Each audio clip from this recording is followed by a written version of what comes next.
Hey everyone. Just getting started with a new stream. Oh my goodness. Twitch is really pestering me about collaborating. I'll have to find someone to collaborate with soon.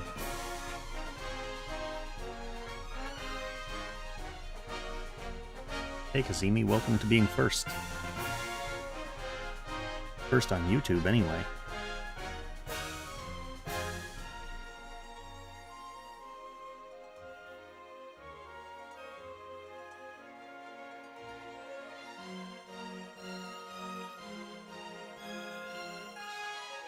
Alright. I have good news and bad news. I'll start with the bad news. Howdy, folks. Maybe I'll start with the good news. No, I'll start with the pre-stream pour, and then we'll get into the news. And then I'm gonna queue right away, because I want to get some games in tonight.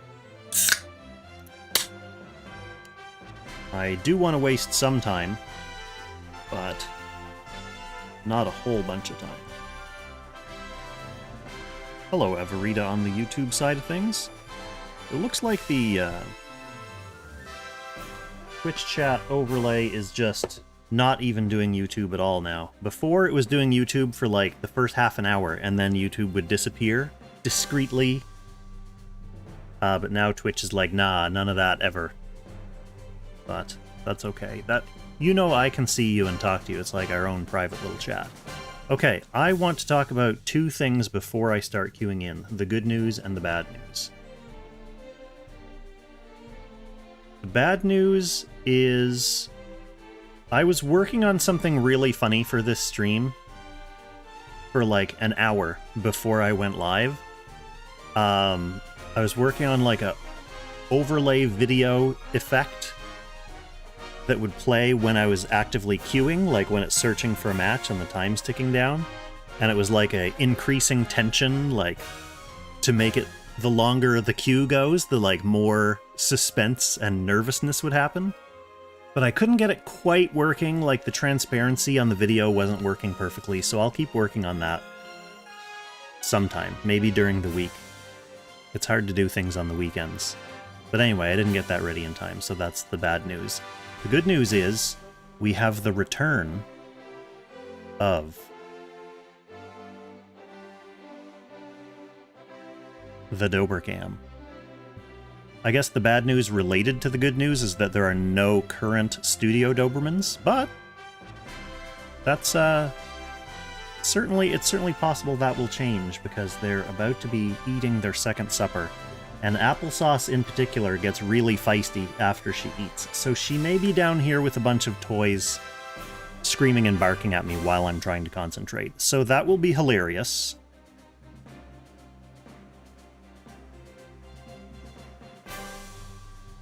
Yeah, that'll be hilarious. So potentially... Oh, I don't think I have a Dobercam, like a tiny Dobercam overlay set up, so that you can still see Apex while there's like a Dobercam in the corner. Oh wait, is that what this is?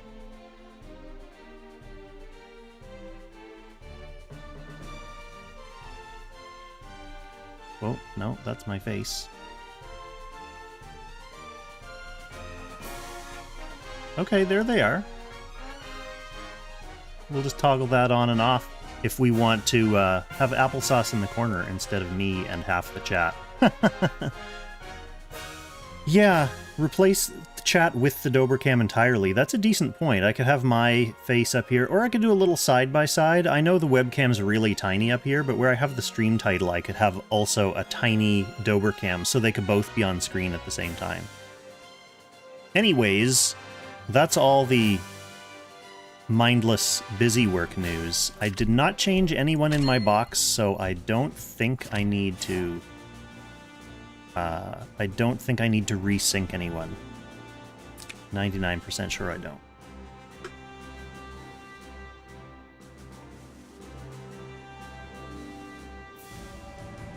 Alright, so that means we're gonna queue.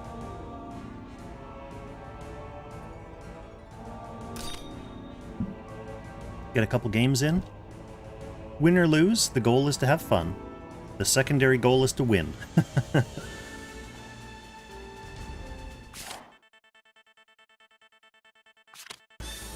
Okay, we do have Seraphina. This is an interesting tortoisey looking box. So we got 1, 2, 3 healers plus this. We've got 1, 2, 3, 4 tanks. The Virelia. The Seraphina's interesting in a kind of tortoisey box. Virelia totally makes sense in a tortoisey box. I'm not sure about Seraphina. It might just be someone who wants to test out their Seraphina. I certainly don't want to test out their Seraphina.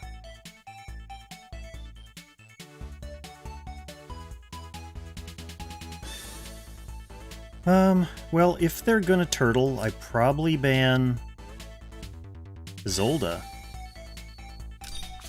Pick my own.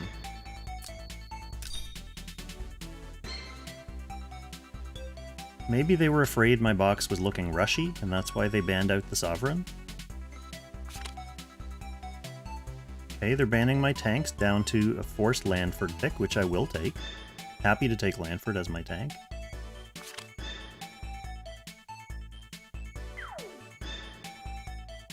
And they're getting AO.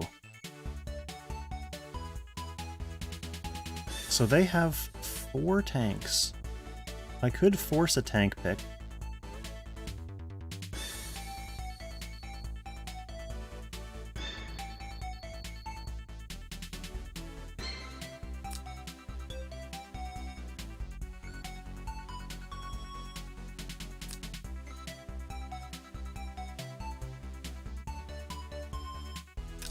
Potentially force a tank pick, I should say. They may not be playing that game. We'll see. I might be falling into, like, a box trap here.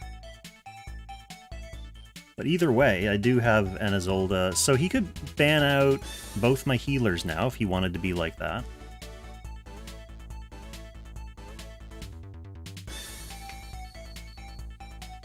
Welcome back to Twitch, Avarita. Yeah, I don't think it's YouTube's fault. I don't think it's Twitch's fault either, to be honest.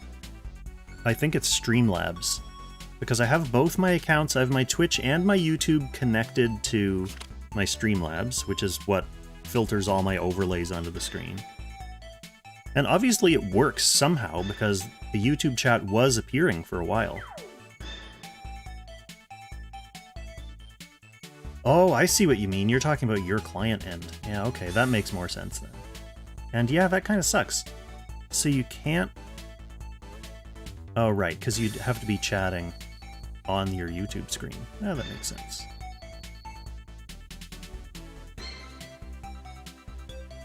Well, let's see. This guy did not want to ban out my healers, which means I'm definitely picking Liana here. He doesn't care about tanks.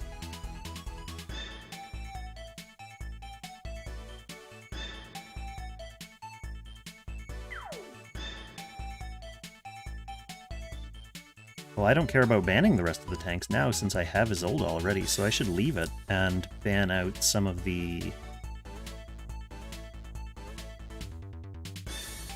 It's either going to be Virelia or Emir. And I'm not convinced that Virelia... Actually, let's go like this.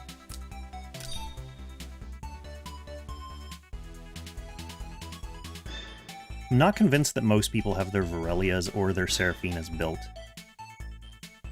So, you know, I might be up against 4, maybe 5 stars.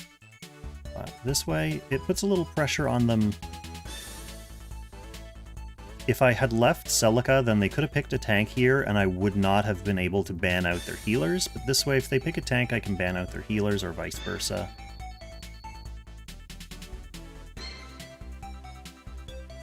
Yeah, Virelia's, I definitely know that Virelia can be scary. And I don't want to get one-hit KO by AoEs. This guy's having a hard time deciding now. I think he may have just noticed...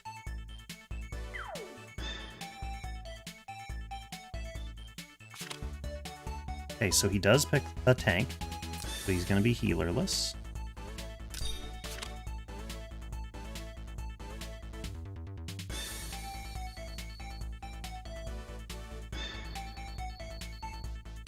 So I like Andy, I like Jace here as well.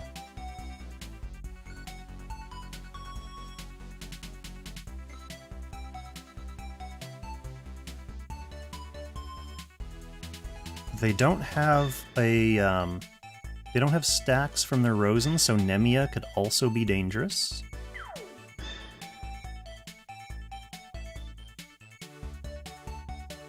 I think I'm gonna lock down Jace for now. Getting Jace 4th pick is kind of nuts.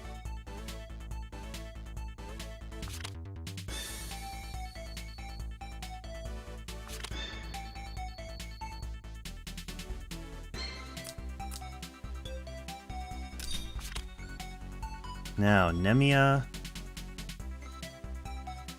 I mean, AO is decent here too. They have no healer. Zed 2. I mean, I already have enough one-shotty stuff. It's between AO and Maiya. I think I'm gonna go with AO, Old Faithful AO. So this guy could have butterflies on his units, which will make the AO lockdown not as effective.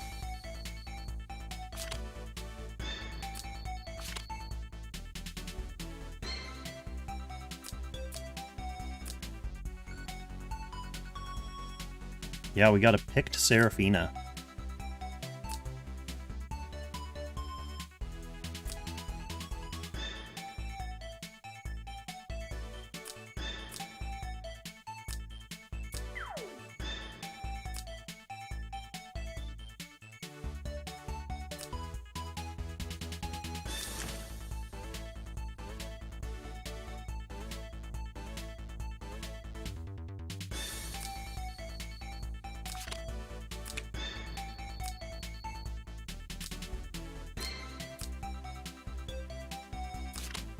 Honestly, probably just bringing AoE on her.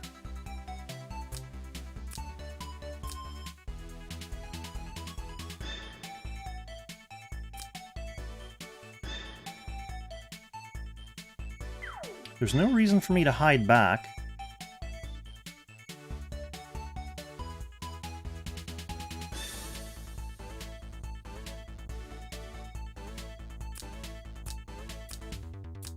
Super back, anyway.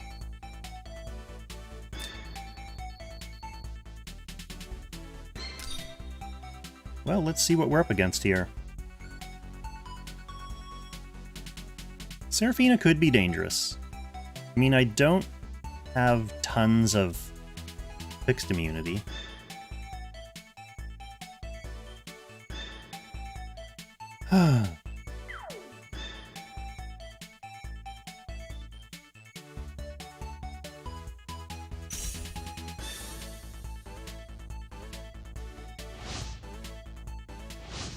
I missed that god. Ed. Welcome to the chat, Ed. I did not see what god you had on.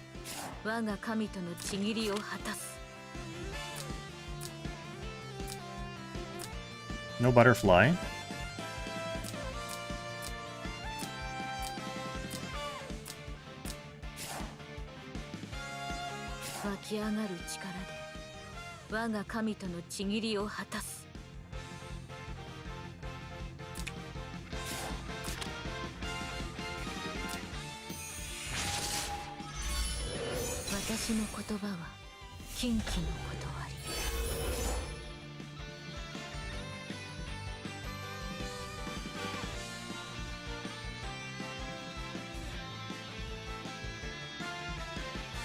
Yeah, poison locks are good DPS.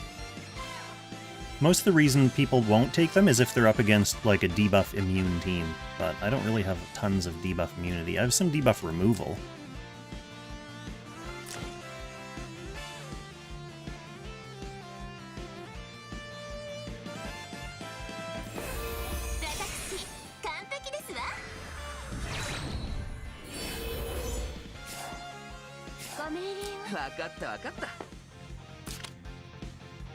I could kill someone here. Go here, move to here.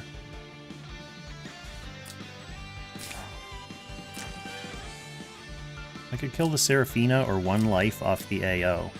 But then he probably easily kills me. I should have saved... Well, AO couldn't swap him back. I don't think it's worth losing Jace for 1 life of an AO. If he's smart, he uses the revived AO to kill... Well, no, because I would have turn prio.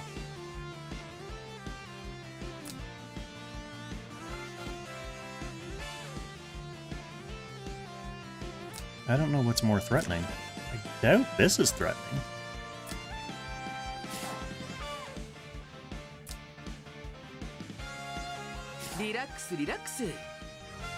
Does he get buffed from doing this? No, so he's also incredibly weak.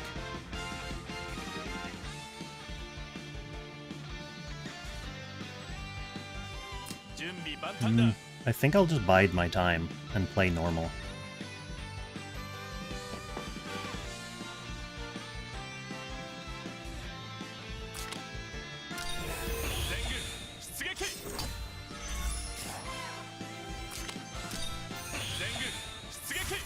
Yeah, the only thing Avarita is on turn 2, he'll all be under guard again, because his plan here is to move up around his Chris.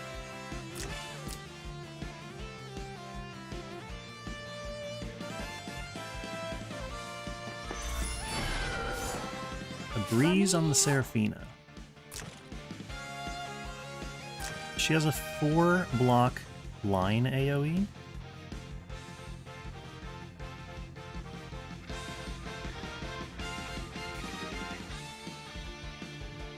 She didn't bring it.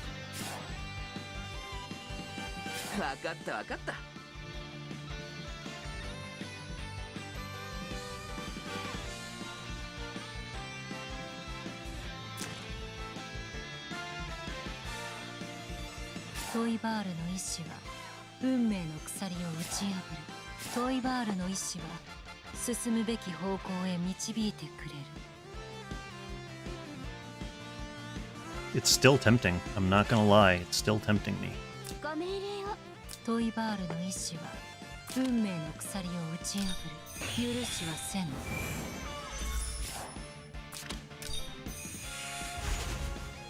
But I haven't acted with him yet, so he won't be able to teleport back. I could cede my turn priority. Well, no, because he'll move AO into guard range 100% by then. I was going to say I could end turn with Jace first to create a little return portal, cast Act again with Liana, and then send him in, but these guys are all going to be under guard range by then.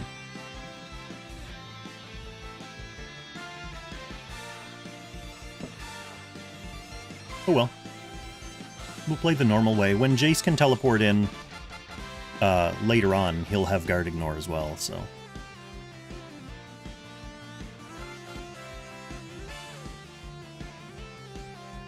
Plus Vortex. Vortex, AO's Black Hole. They don't have healing. I mean, I guess they have Mariandel, who's their primary healer. There's a little bit of a heal on that.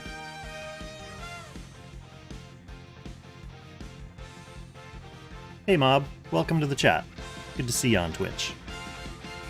How's your season been going?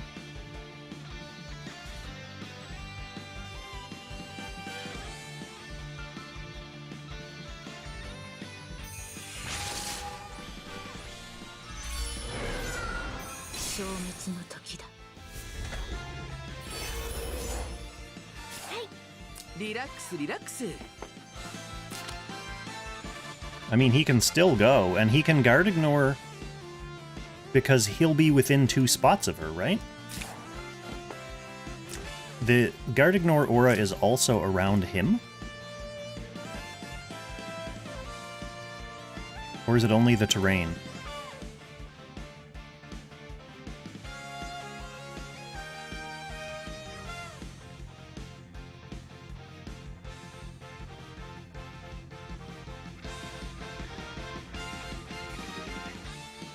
But it creates a terrain when I drop there. So when I drop there, he gets his act again, it'll create a terrain there, so I'd be guard ignoring on this still.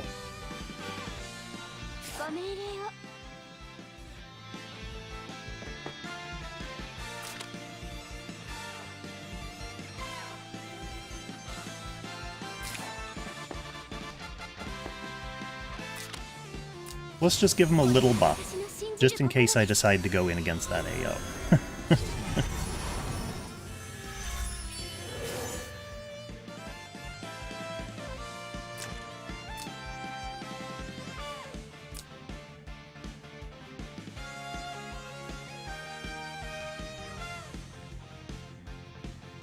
The thing is, losing him will suck because he is one of my win cons with being able to ignore guards. So if I jump right away and don't have a way to teleport him back,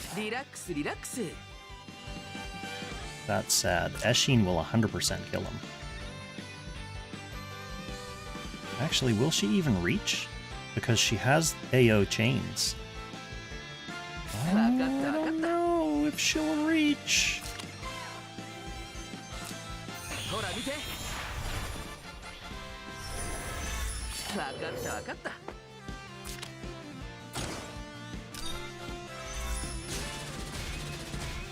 Whoa, baby, we barely survived that.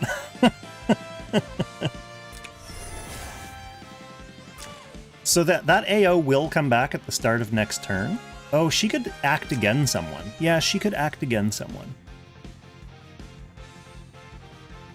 Yeah, so she'll come back at the start of next turn, but she will just be a clone. She won't be full power. Yeah, that was too close for comfort. I don't think I'll be doing that again.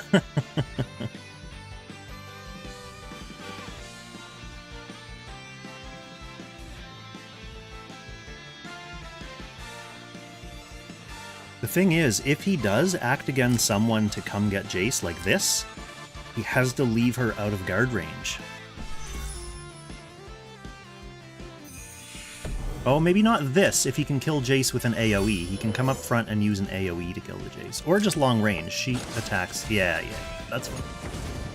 So it's a trade, a Jace for real AO trade. That's okay, that AO will die soon. I can just, like, huddle back here now until that AO is dead. Because she's not going to be able to kill my units.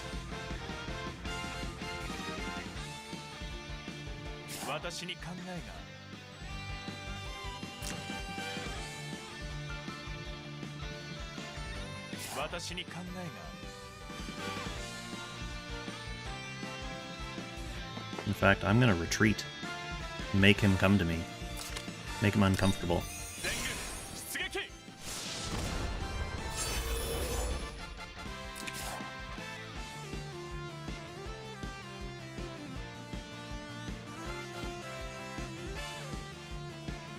So I don't have Guard Ignore now until my Isolde is ready.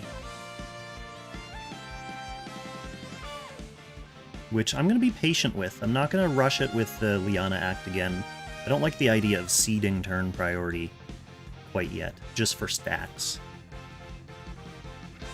I can also Black Hole if he gets too close. Hey, Tweezy, welcome back to the chat.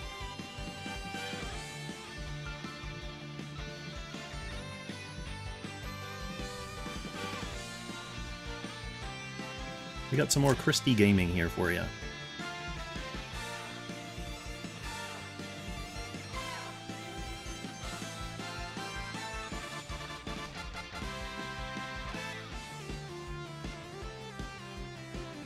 The one thing I'm worried about now is getting swapped and popped.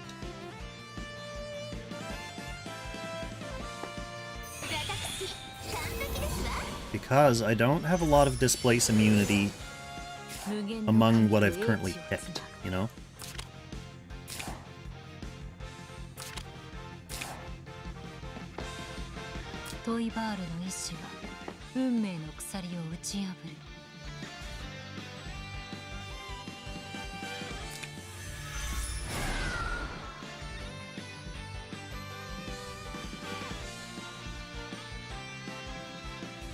I mean, if you're really that concerned with Christiane, I'm not sure what the rest of your box looks like, but next week she's going to be on 2 banners. She should be on a raid up banner with Eshin, so if you don't have Eshin, or if she's not fully built yet, it's a decent, like, side 40% chance. Or you can wishlist her. There's a wishlist coming next week that goes all the way up to Isolde.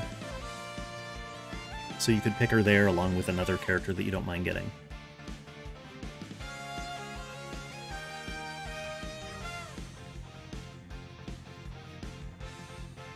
But that's only if you're too impatient to finish her off the normal, slow way.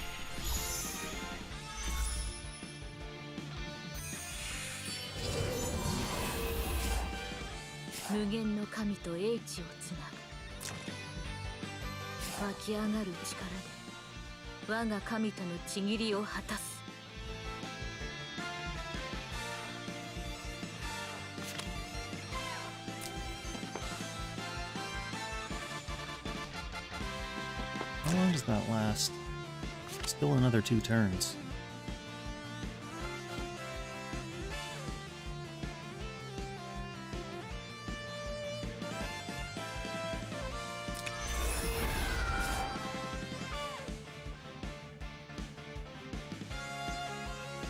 Am I planning on summoning on the new collab, the Capcom one? Yeah, I'm gonna summon 1 copy of each character. I don't really...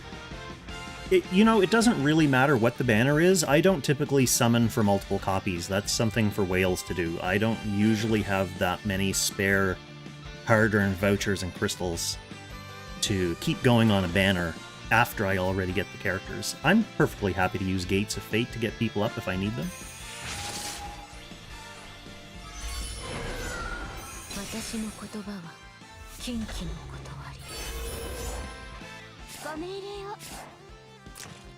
Whoa, she can reach me with swaps!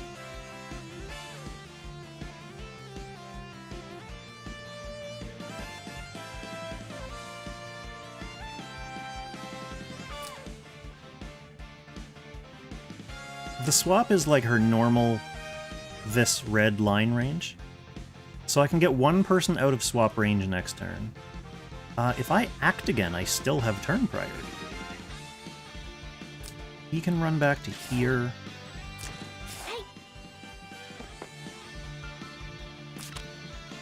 Let's just use act again to get away from this AO swap. I really just want to time her out. I think that'd be hilarious. I know he still has another turn of her being alive.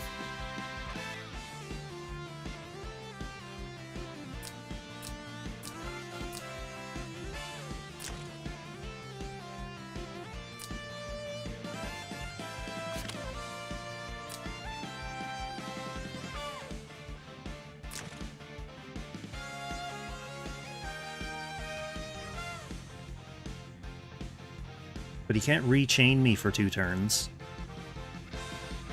So I could just wear it off. I could just wear the stacks off, and then she just dies. But then we're back to the drawing board of figuring out how to beat the rest of this team.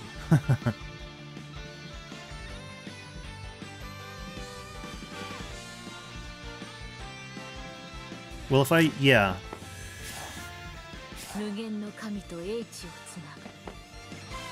Yeah, I can pretty much do that.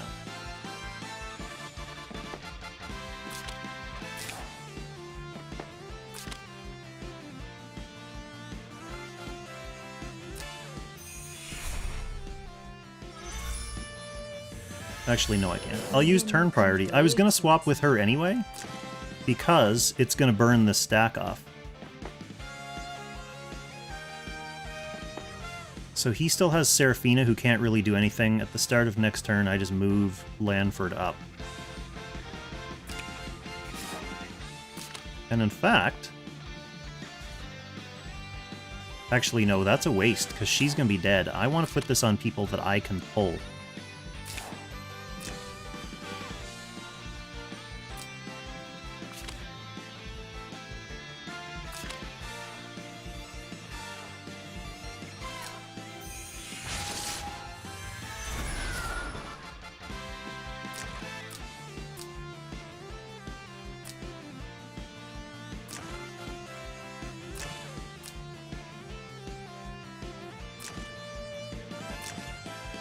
Okay.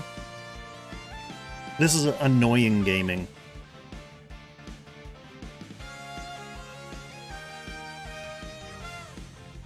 Avarita, that's a double-edged sword, because sometimes it comes in really handy to swap off someone and stay forwards instead of, like, going back. You can move ahead, cast the swap, you stay ahead, and then you can, like, move forward from there. Seraphina's coming to line me up. Does she have a guard ignore? Like, why is she charging up like that?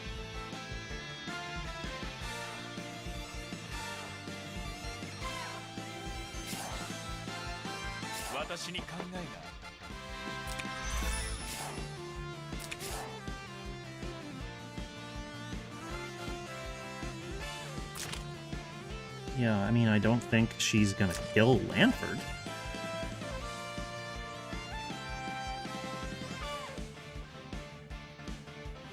Maybe though, Jenny.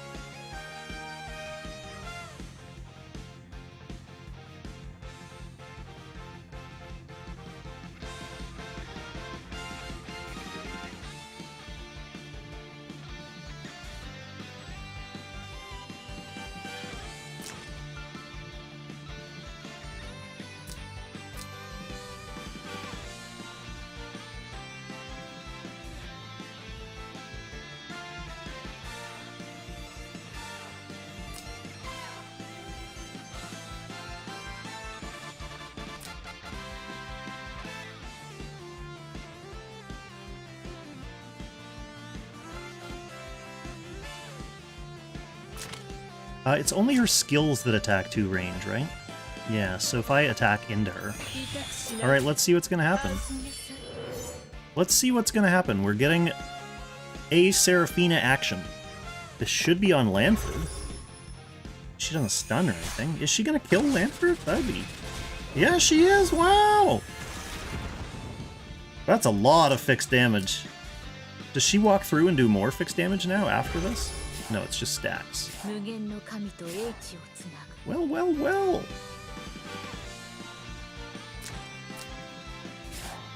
I have to kill that.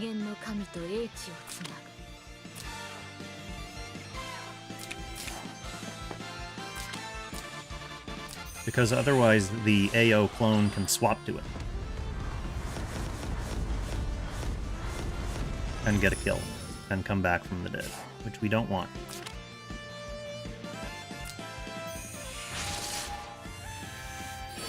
Yeah, that must be a really built Seraphina. That's a lot of damage. Like, I wasn't even expecting her to kill the Lanford, much less almost fully kill a full Liana just with the fixed.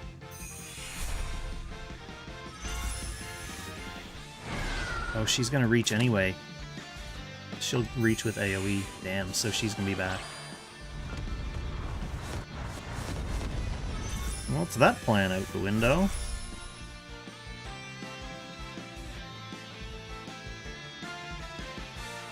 See, Avarita, that's a perfect example of when you want your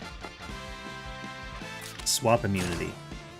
Because she was able to bounce off her own Christian and then come forwards.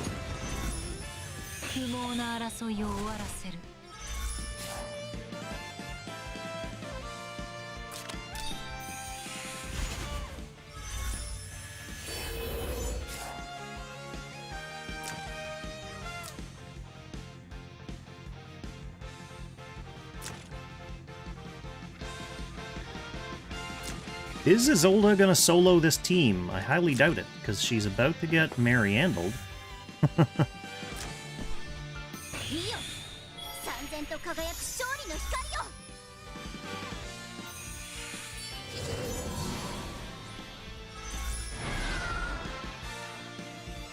Greedy, Avarita, greedy.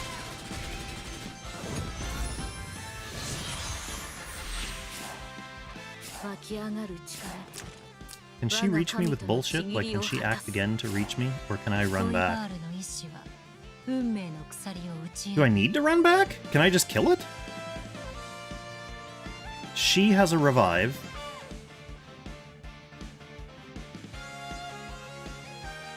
Yeah, but I don't have the 2C. I just have a normal... Oh, I do have the 2C. What? Oh, she got the will from 3C kill.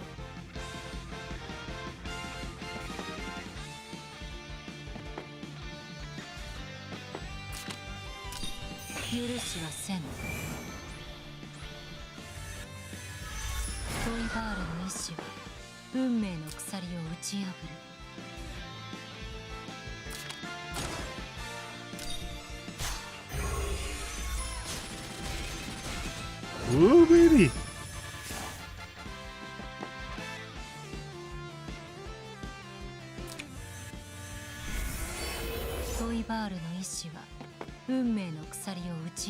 I wonder, do I stay on the barrels, or do I go all the way back? I think I stay on the barrels.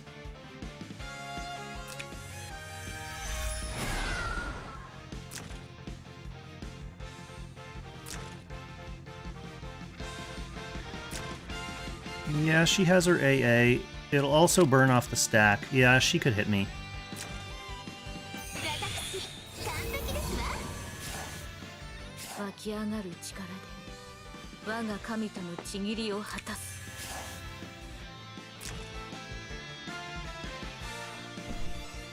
That's what she's gonna do.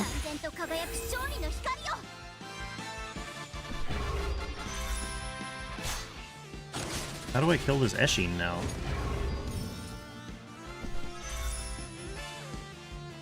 She could have reached both places, Johnny!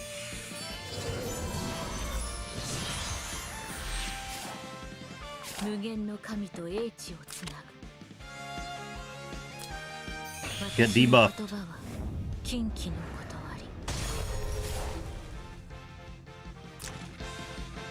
She did not get debuffed. Rip! Oh, my clone plan didn't work. Oh well. Onwards and upwards. That was a rough one. I did not expect that Seraphina to be that strong. Total shit character.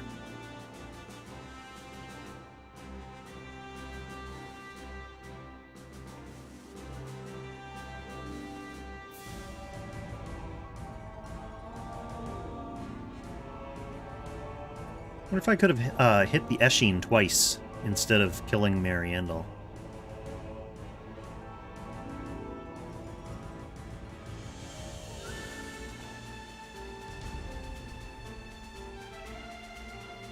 Oh well. Doesn't bear thinking about. Good game, Ed.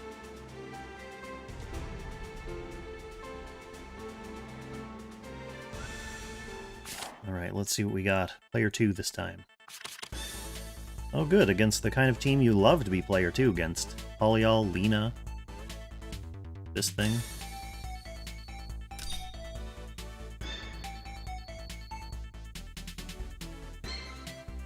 One, two, three tanks, 2 healers, no Celica. First pick Rosen?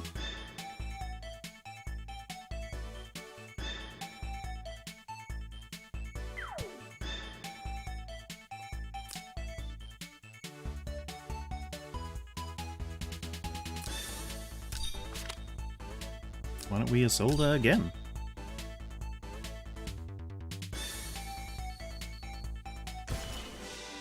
Okay, that works. They didn't like their leaving Isolde up. Who was that? Oh, that was Joker. Hey, Joker. Welcome to the stream. Friend of the stream, Joker. Didn't like how their pick ban was going.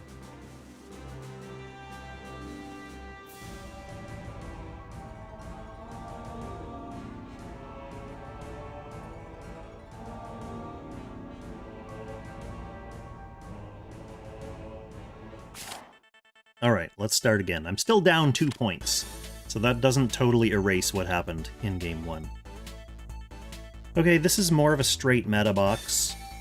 Nemia is very annoying on this map. Of course, Ice is always annoying. 1, 2, 3, 4 tanks. 2 healers.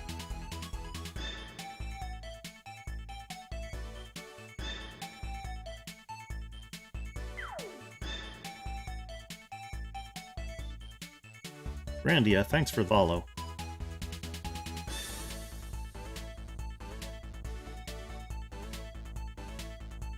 looks like Grandia to me. Maybe it's Grandla. Grandler. Sony! Okay, banning my ice. Am I gonna do that too? The danger of that is I ban ice, and they can pick Isolde. But if they pick Isolde, then I can ban both their healers. I don't like the idea of ice.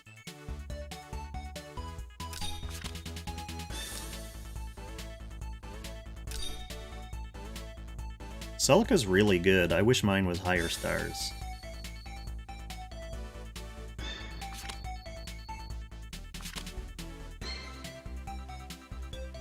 Thanks, Averita. Have a good night. So we're going to let him get a tank at this point. The key now is just to get rid of other threats that we don't like. And get our own potentially sneaky guard ignore type characters. Nemia's not a sure bet because the Rosen pick is... Well, the Rosen pick may not be on the table right away. Maybe forcing a Rosen pick here is not a bad idea.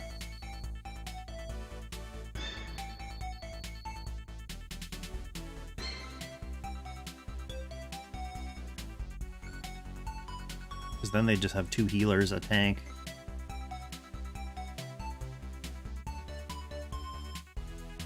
Let's see what they do.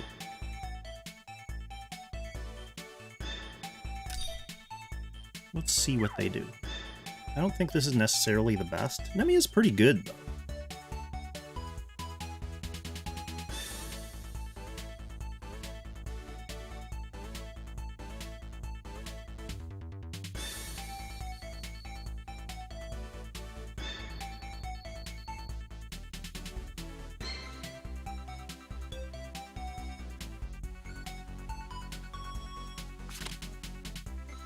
Okay, a couple real big threats there banned out.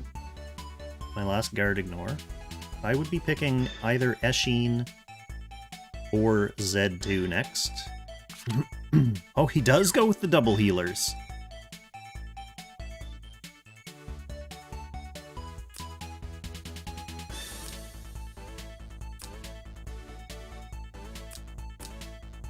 Jace is also potentially problematic. I could be extra annoying and ban 2 tanks now to force him to pick a tank. But then he just delays his DPS picks until the end. Maybe I'll do that anyway, just because it is a pain in the ass thing to do. Who's good against Nemia?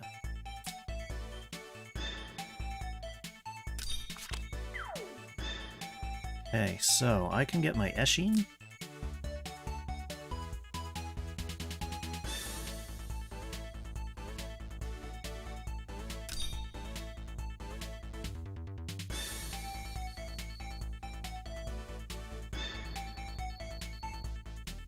Honestly, a viable strategy for my opponent right now would be to let me ban the tanks and just load up on DPS.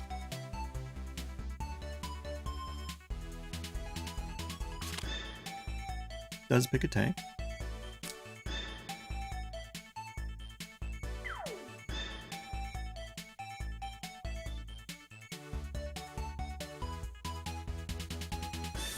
Do I leave Jace up and get rid of this Andy?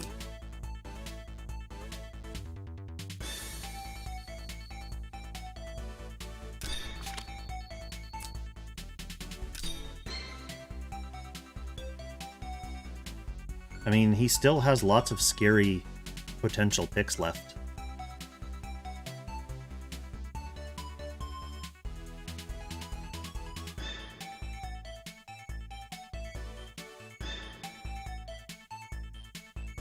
I'm gonna need Strengthen on the Nemia. Yeah, he does get the Jace.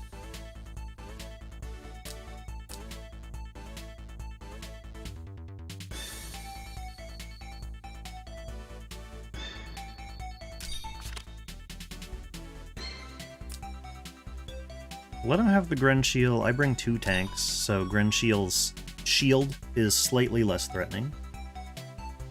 So Jace is the real threat here.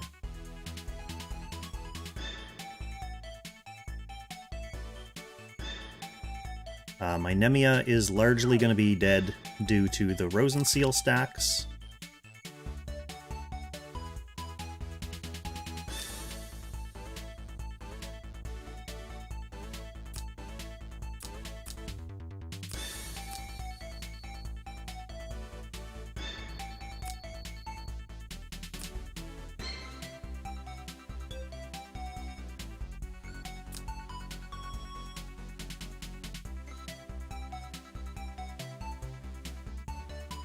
I don't think Nemia tiles remove Jace tiles, no. Jace has pretty high priority tiles. He removes,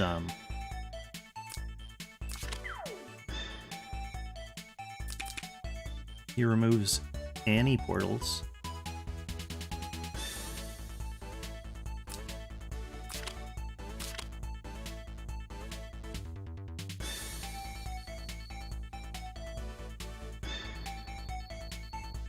Do I need this on anyone?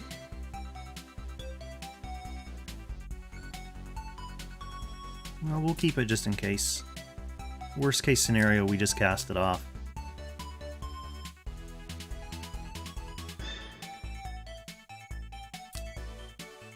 She has Strengthen. Yeah, this is fine. Let's see what happens. I might not play this full window.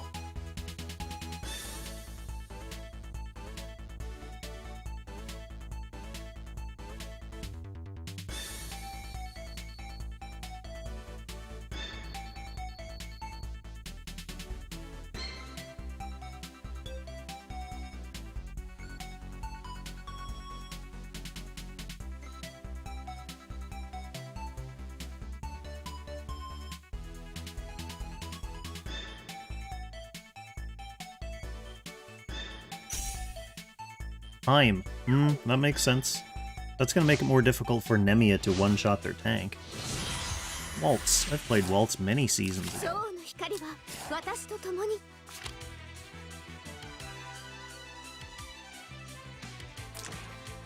Do we think Nemia can one-shot Lanford before he transforms while he's still flying? Do you think, Jenny? You think she can do it?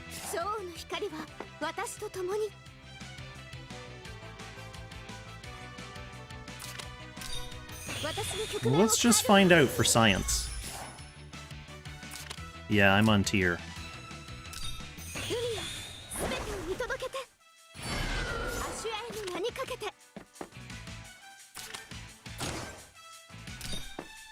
Oh no, I did it wrong! Oh, what an idiot! Oh, I was supposed to attack. Oh, he didn't have his passive guard anyway, so it couldn't have worked. He didn't have his passive guard anyway. I just took that for granted because I only ever use him for a tank. I might as well just retreat. Actually, is he gonna come? Yeah, he'll come with Jace.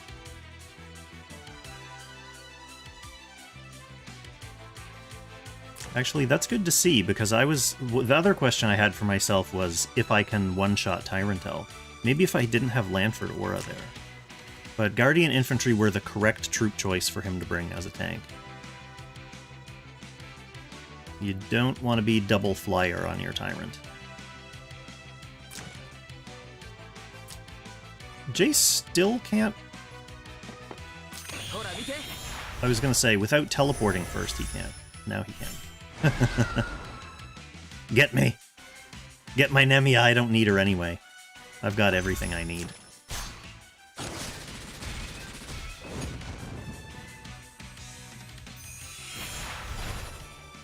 Now what are you gonna do, Jace? Okay, so I win this by killing his tank.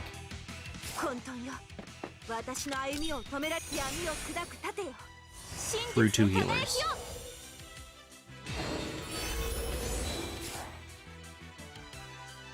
Oh, tons of time left in this window.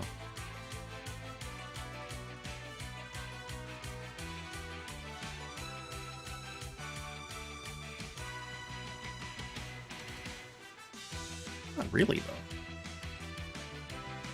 I'm playing for like an hour, and I have 2 losses and 1 free forfeit win.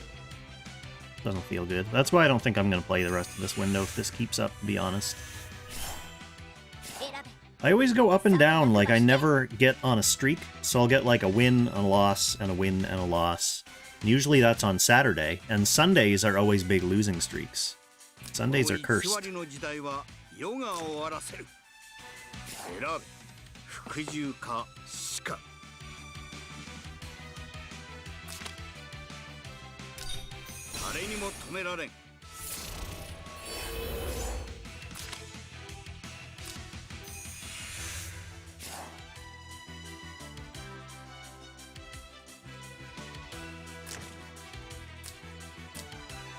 I need to put electric headgear on more of my units, too. Swap's too threatening.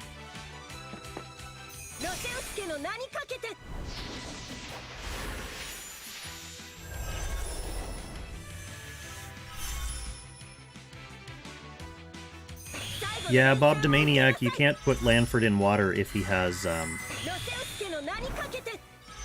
Rosenstacks. So I could have AoE'd their team first to put Nemiya tiles on, but then my Nemiya would just be standing there with no opportunity to then use her Guard Ignore attack. Unless I did it with the last action of the turn, but if I did that, they would already have Rosenstacks, so the tiles wouldn't stick. I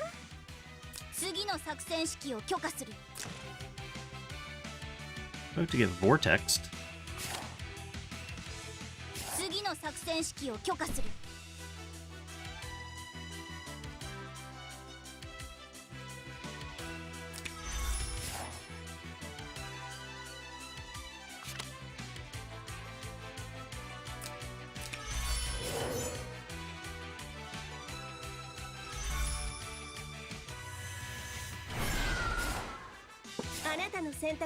Always check your opponent's skills, folks.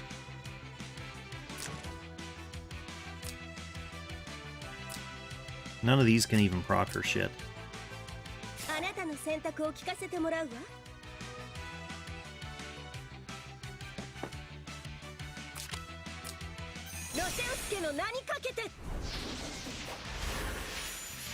Does this even work on him? Like, does he get a normal revive before he uses his, Ghost?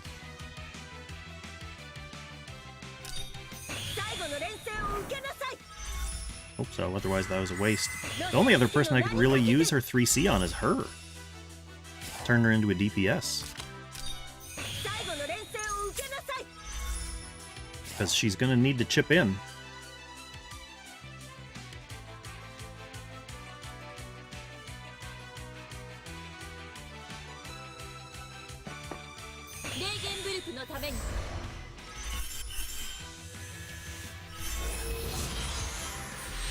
Earmuffs.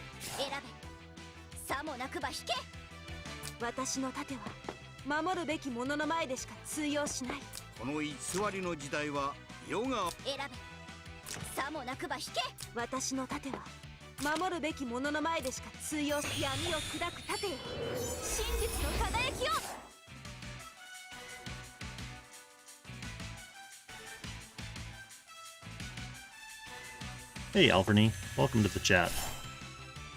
So this is totally bait. Eshin's definitely not killing that.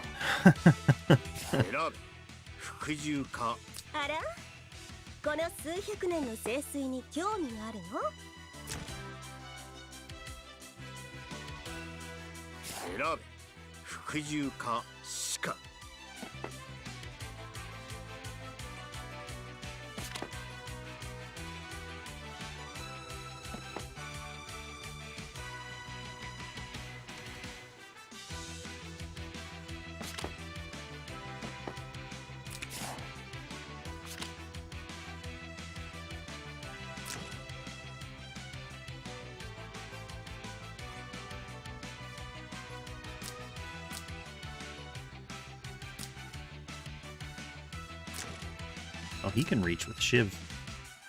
I mean, I guess he could reach with Javelin even without Shiv.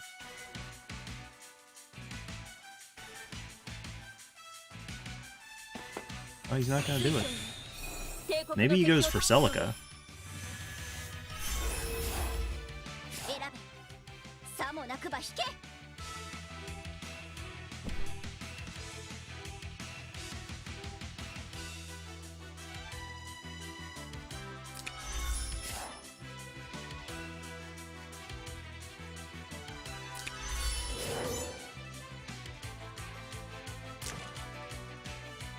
Alright, next turn, if I have any units still alive, the only thing I can do is just, one by one, crash everything into Tyrant. Through Lanford Aura. And Rosen buffs.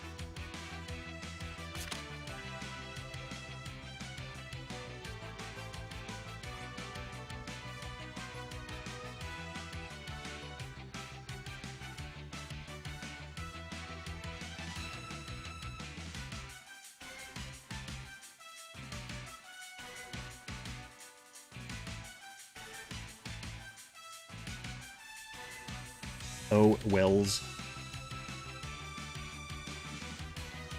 It's surprisingly Doberman free down here as well.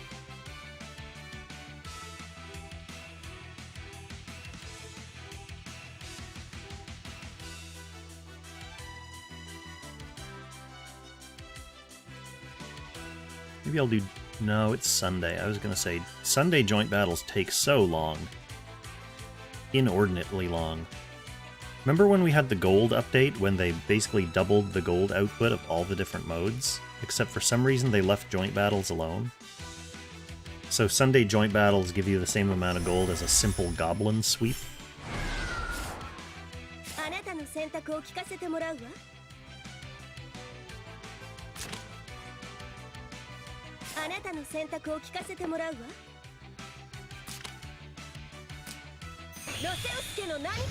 Since then, I haven't found it to be super worth it. If they doubled the gold in Sunday joint battles, I might start doing it again. But it takes so long.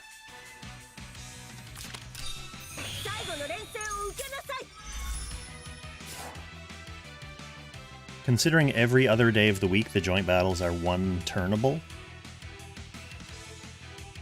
Monday, Tuesday, one turn with Odin. Wednesday, Thursday, one turn with Vidar.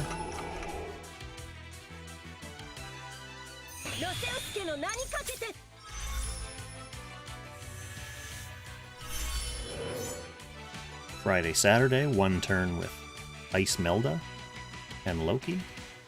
And then Sunday, fucking 8 turns. Oh, there's Cool doing joint battles. No, Cha. I have no interest in playing Sword of Convalaria. I've heard a lot of people are enjoying it, though. Yeah, Bob, that's the Friday-Saturday one. It uses Sovereign of the Ice to pull Angelica forward, and then Loki clones Sovereign, who pulls Angelica forward again, right to the end. What are you doing, Lanford?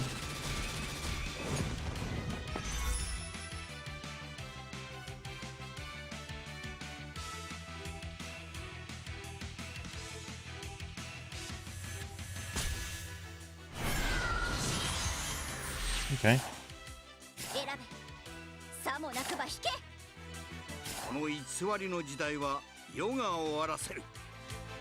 Do I kill him with Eshin? I attack last. Eshin attacks last.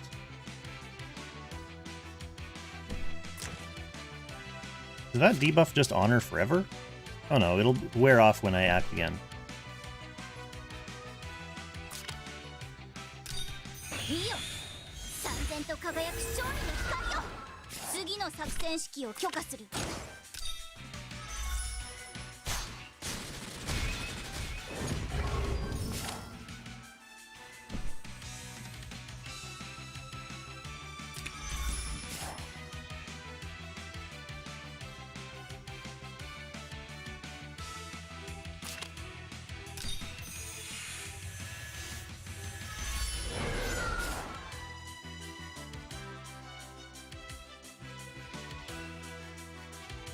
Well, no healer now. Lanford as a DPS is pretty rocking.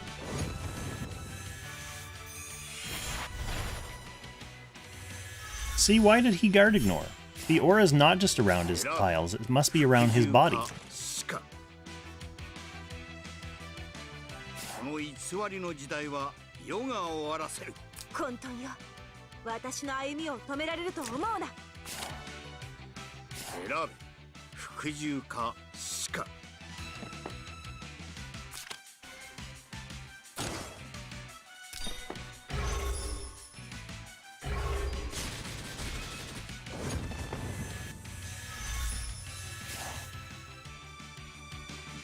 He can just easily heal this off with 2 healers.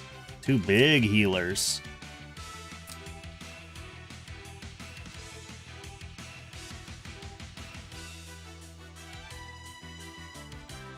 Too invested with Langrisser? No, that's not really it. It's just that Langrisser is based on, like, a good franchise that I know. The only reason I start playing a trash gacha, which gachas are all trash, the only reason I start playing one is because I enjoy the game that's based off. So I'm playing this for the Langrisser more than anything else. The Sword of Convaleria is not based off anything.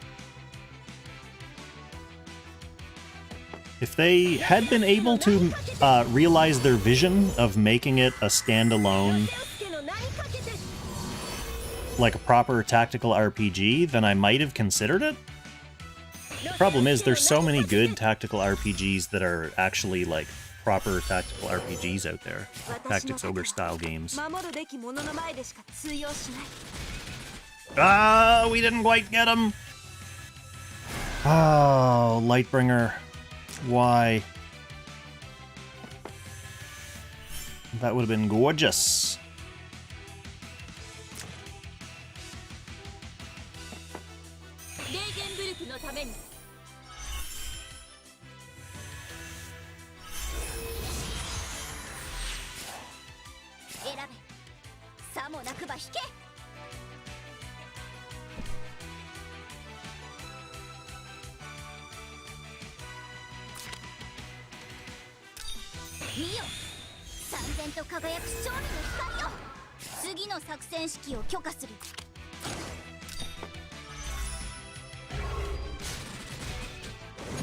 Man, she does no damage to him.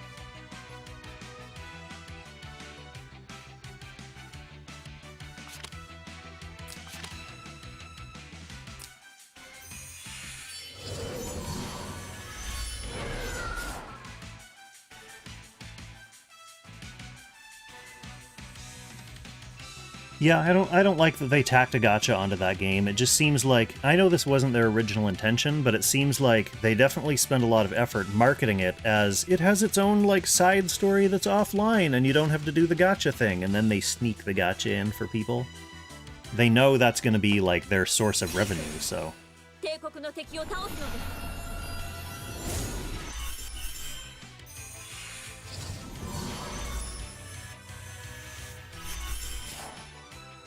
偽りの時代。私の盾は守るべき Dang, も coming の into の前で mid. しか通用しない。この偽りの時代は世が終わらせる。この偽りの時代は世が終わらせる。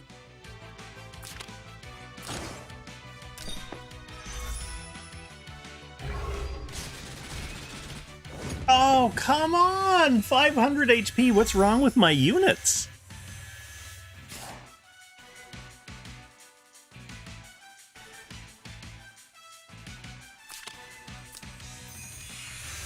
Lightbringer and Tyrant both barely failed kills.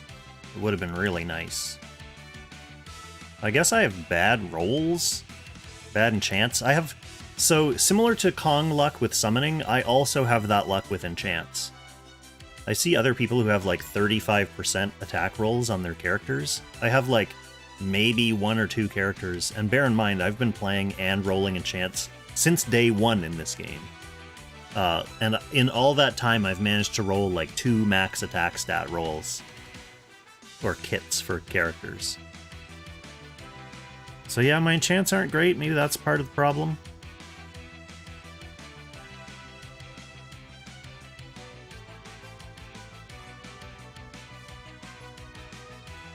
Frustrating.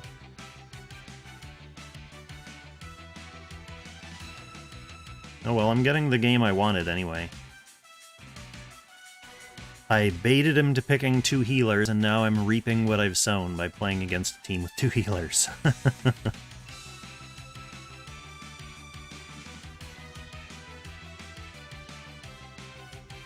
Speaking of tactical RPGs...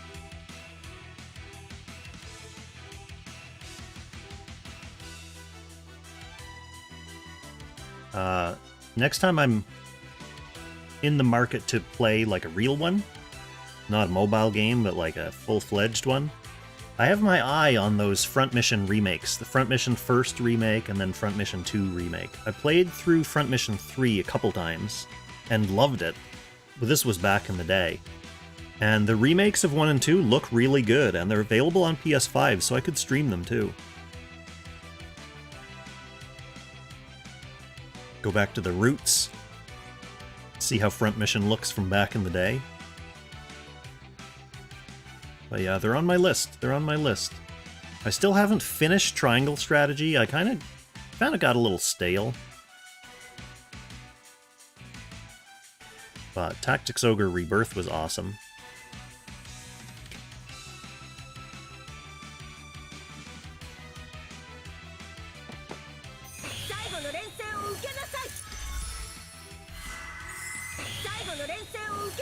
Yeah, that's fine.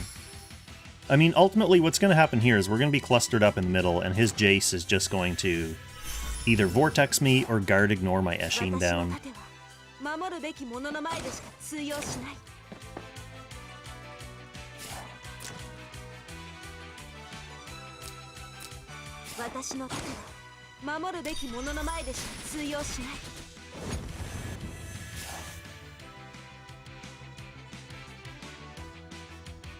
Oh yeah, did you see that post-healing? Notice how there's no Gift of Eternal Life healing?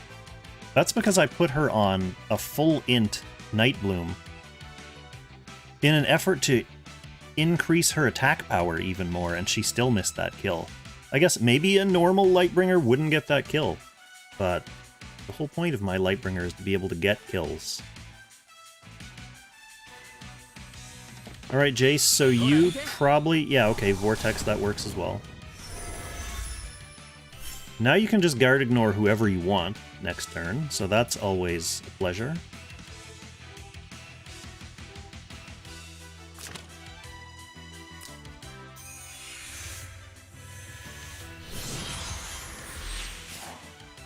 No, Kage, I don't think it's me who's cursed, I think it's the account.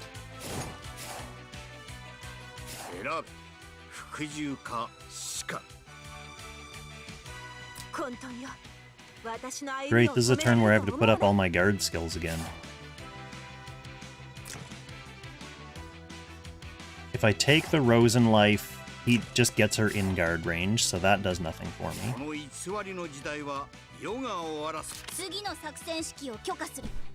I can't run her away because he can still teleport. Oh my lord, Tweezy. Were you here like 4 minutes ago where I just answered that question?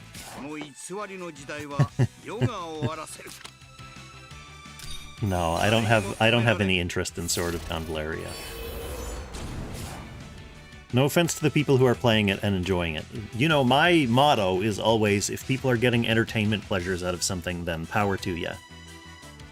I'm glad that people are finding the game fun, but it's not for me.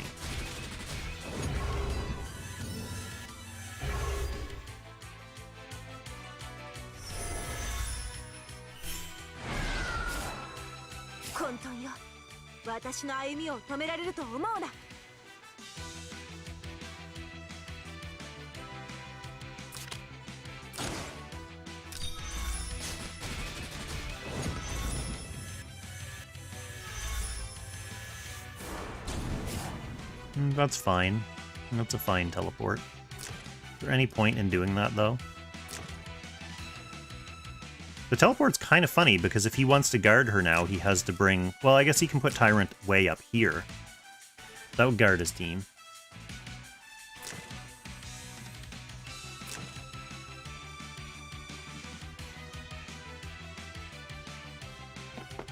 Yeah. And that is, in fact, the play.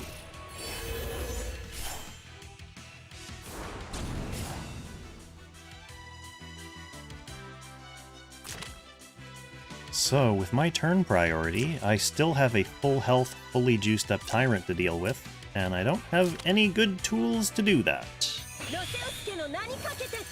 He's still guard ignoring, and he has his single target skill up, so I might as well go with my Eshin first. Because after this turn, she's going to be dead. Or after the first action of my next turn, she's going to be dead.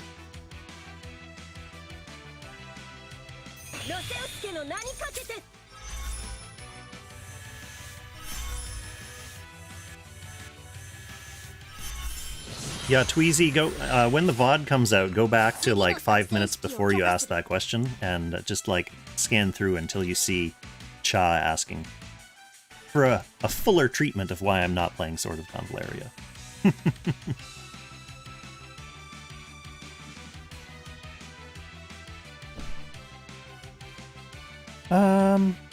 What's the point of any of this, you may find yourself asking?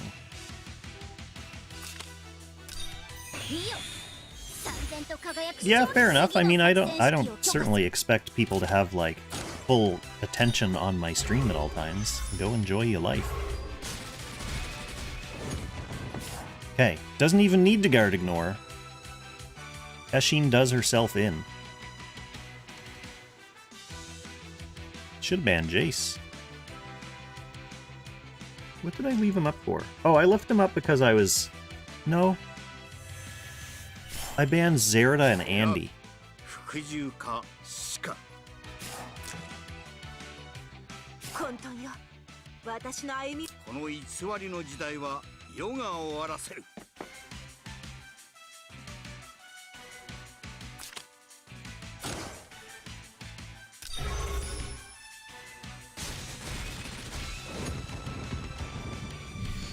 Okay, it's ghost time.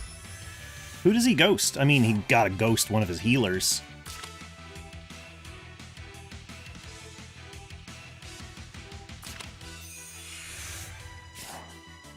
He certainly doesn't need both. She's on full attack skills right now.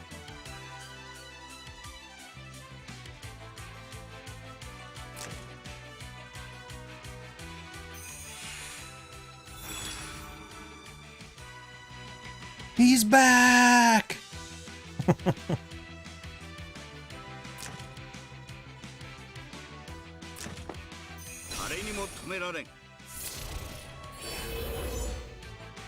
Wait. He's not guarding Jace! But my Lightbringer's totally unbuffed! So there's no way she can kill him with a normal attack. Oh, he gets to move again. Ah, yeah, he still had his 3C. That's right.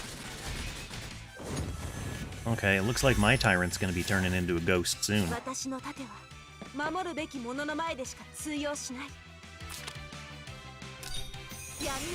Oh well, this is fun. Double Tyrant games are pretty funny.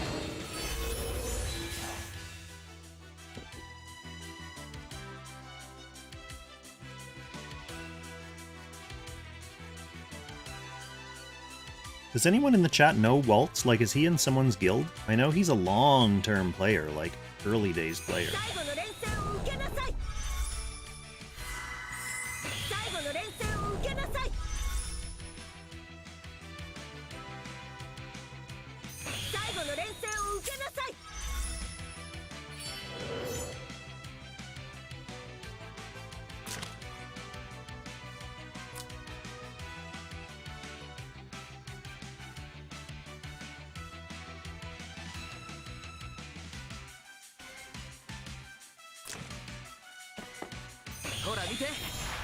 Okay, here it comes. One-shot Tyrant? With attack blessing? Oh, yep, easy one-shot. Poor Tyrant.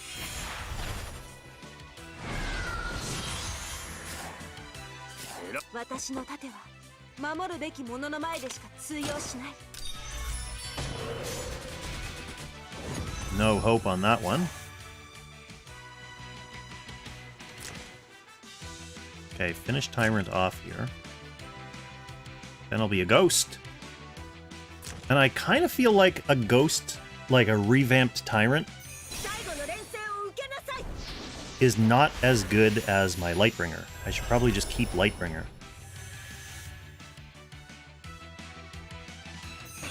For endgaming against this whole team.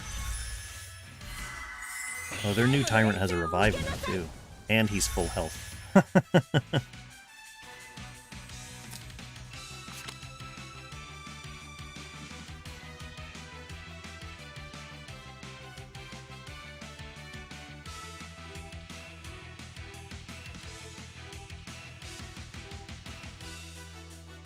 I do not know what Waltz's casting is, but I assume he's been around long enough. I assume everyone is boxed max cast.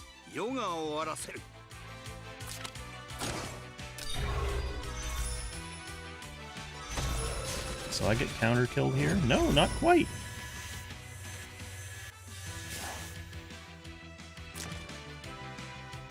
I don't know why I'm stretching this out. It's just wasting both of our time.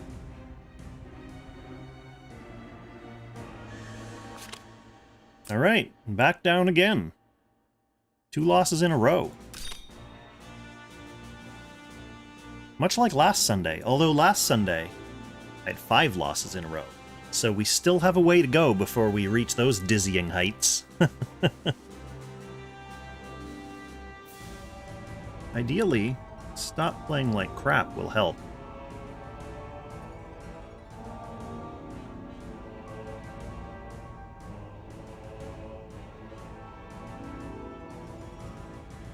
Help to a certain degree.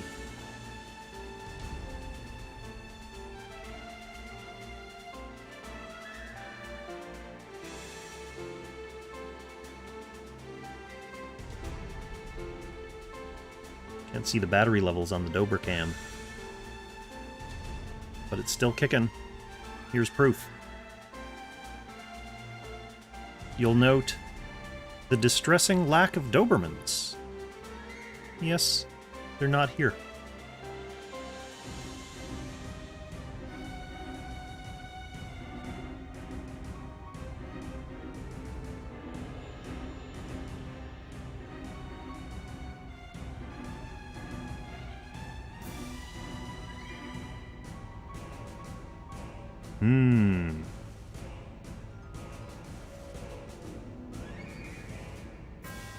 So what was my mistake in my first loss? I didn't really make one, it was just them having Seraphina. My mistake in my second loss was obviously charging Maiya out into the middle of the map against a Tyrantel that I had no hope of one-shotting. And even if I did, he would just revive. Silly. Malbert Einstein. Thank you for the follow, welcome to the stream. Here's a Seal Guardian for you. Enjoy your Seal Guardian. Everyone gets a Seal Guardian, even though they've been power crept.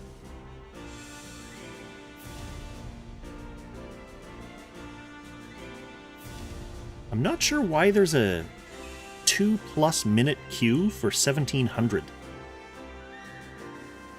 I was fighting people in Lang rank, like, in fresh Gold 3 right out of qualifiers. I think, like, my second match at 1600 was someone in Lang rank. So I'm not sure what the holdup is. Oh, I think I've fought this guy. This is the Kyra plus IBC guy.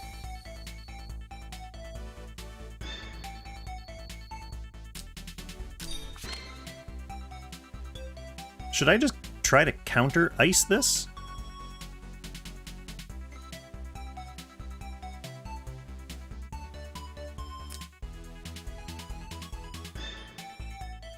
I guess if I was going to do that, I should have banned AO or healer. But what's the point of playing, like, slow push? Because I hate playing slow push? But who else do I get? Like, he bans... I don't really have good ice follow-up. So I think I just play fucking slow push, like my usual shit. He banned a healer, I pick a healer. He should ban one tank and Isolde. Or whatever DPS he hates the most.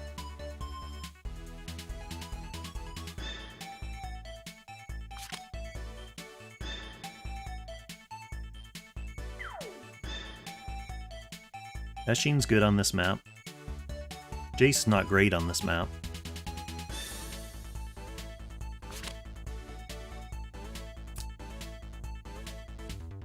Gets the Rosen.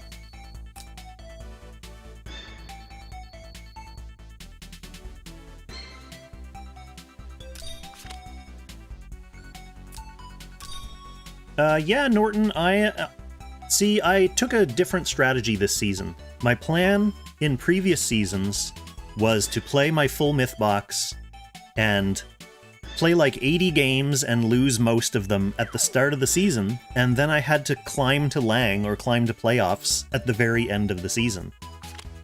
Which I think was kind of backwards. So I ended up this season, I want to climb first, and then when I get high enough, I'll swap to my myth box and I'll start dicking around, like once I have the points and the rank secured.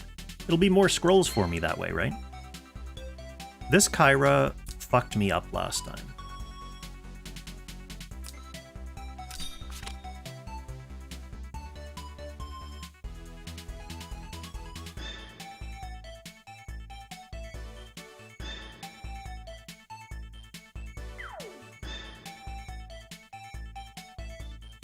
No matter what happens, I'm gonna have to go through a tank. I mean, I guess I could pick Jace? And just, like, slowly get in? Although the Kyra probably just kills him.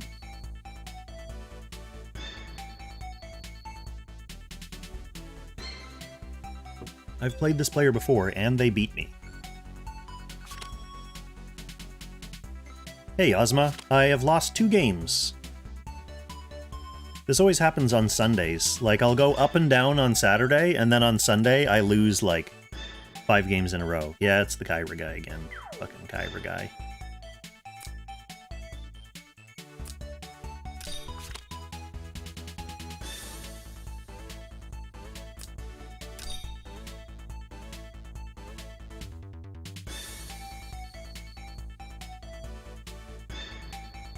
I don't know if I'm allowed to swear on this stream. YouTube gonna censor me? I'm gonna get demonetized if I say it a certain number of times. I don't mind bringing Lanford here.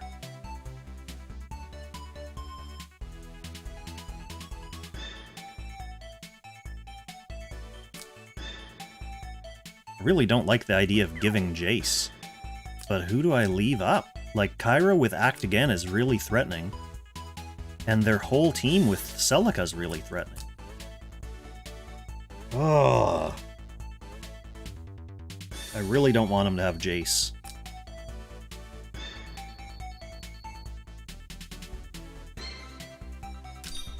At least with Act Again, I have kind of a counter Act Again.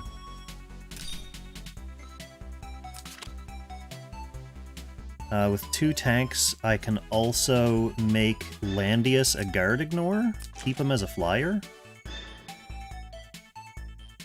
Do we go Prism on him or Mech Dragons when we're attacking as a flyer?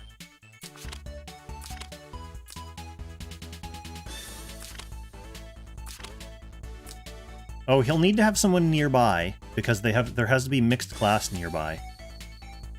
Oh, that doesn't bode well. Who do I have that's mixed? I guess Jace? Oh yeah, Steel Wings for attackers? Oh yes, he does have Steel Wings. Okay.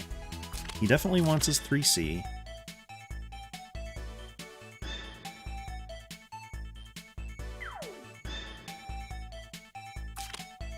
Probably wants his faction buff.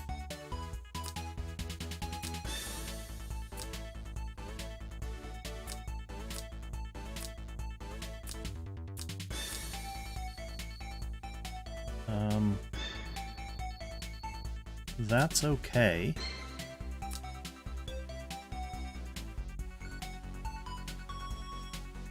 I'm really tempted to put him on Sand Seas. Oh, we need Shiv? Shiv instead of faction buff?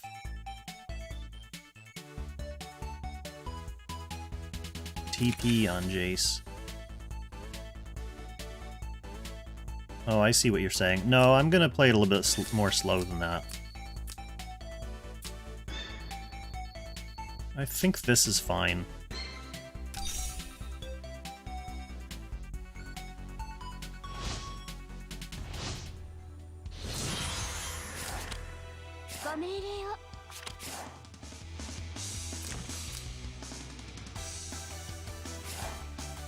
So Kyra is 4 range attack, right?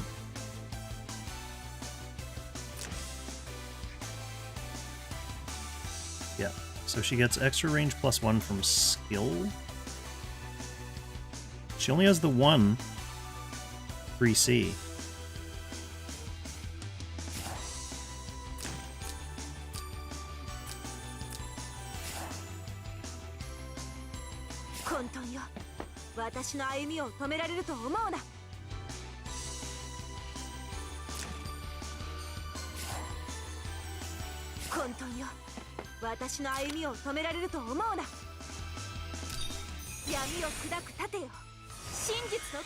Oh, I don't like my team. I don't like my characters, Ozma. They're not strong enough. They don't have good enough enchants.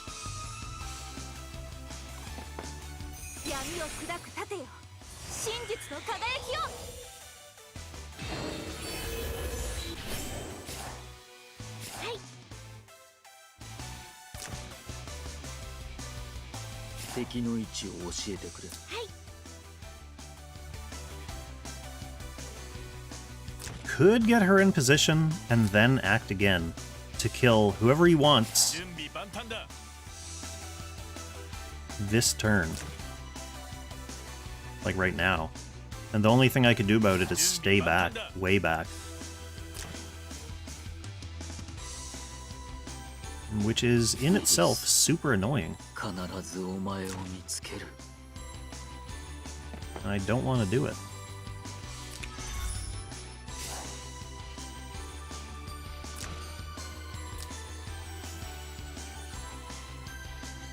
Do not want.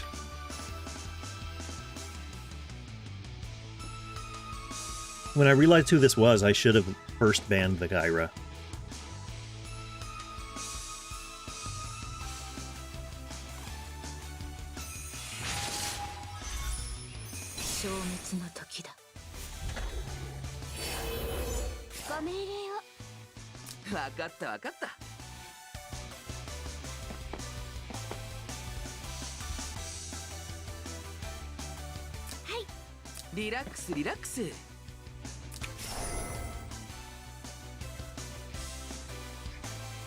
Oh well.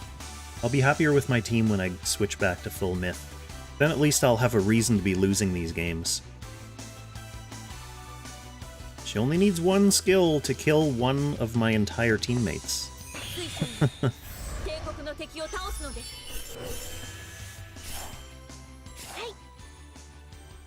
What if Liana's the one who dies?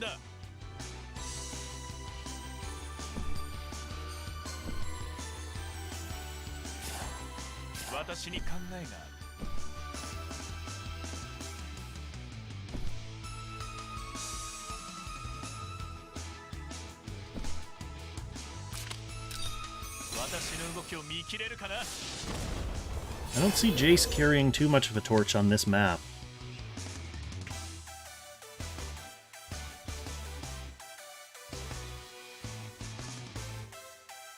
The fact that I have to wait and get into range.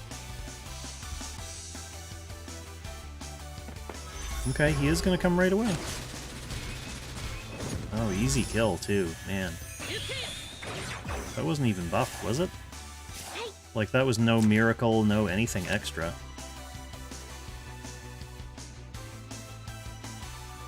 Cool. Jace can't do anything, because he would have to only move to here and then teleport to himself. She's under guard anyway. の信じる心です。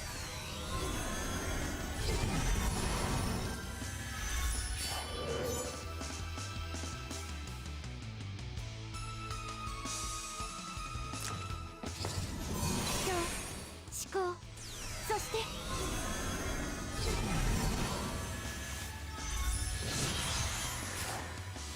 はい。分かった分かった。敵の位置を教えてくれ。敵の位置を教えてくれ。リラックスリラックス。敵の位置を教えてくれ。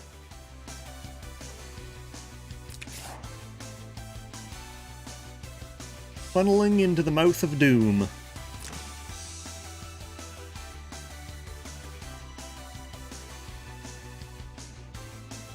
It's pretty cool losing 2 of my matches to terrible characters.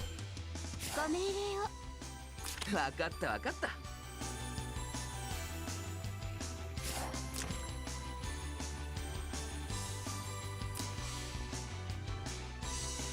リラックスリラックス。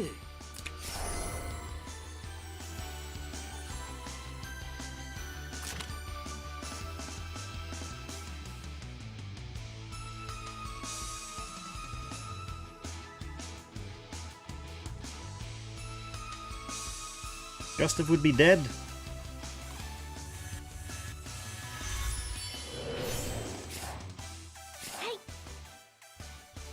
混沌よ、私の歩みを止められると思うな。私の盾は、はい。混沌よ、私の歩みを止められると思うな。ご命令を。私の I 盾は also probably shouldn't have brought strengthen on her. 通用しない。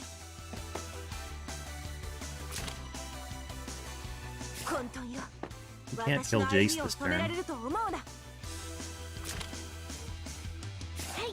But they won't both be able to get into guard range. 守るべき者の前でしか通用しない。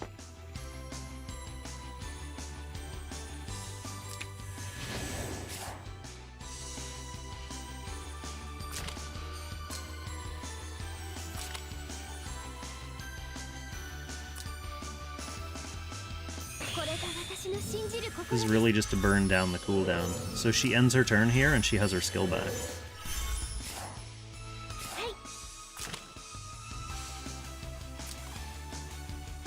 He can't do anything this turn even with an act again.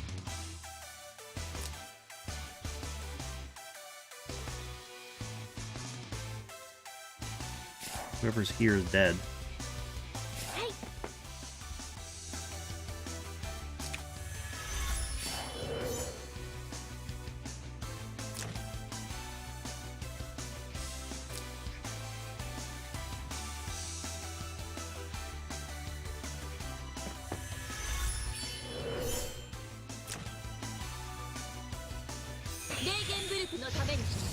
Alright, this time she's buffed. So Liana's dead unless I move her. Moving Liana first means no act again play.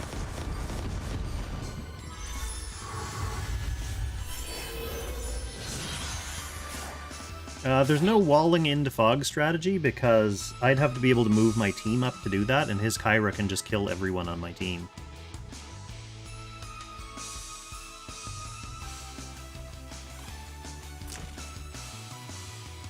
Iris, 必ずお前を見つける。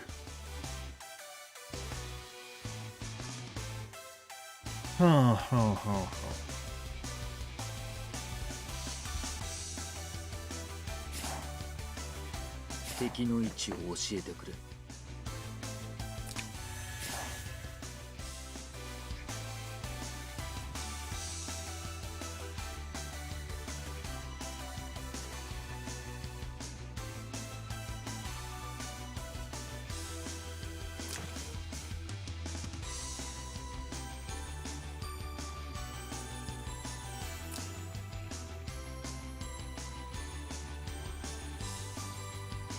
Yeah, Bob, I mean, I've basically got to go for that regardless of whether I think it's going to work. So I have to move in, force him to live in this corridor. Okay, he's closing that off for me by moving his Lightbringer up here. My Lightbringer can't attack into his Lightbringer, because then I will die. 私の盾は守るべリラックスリラックス。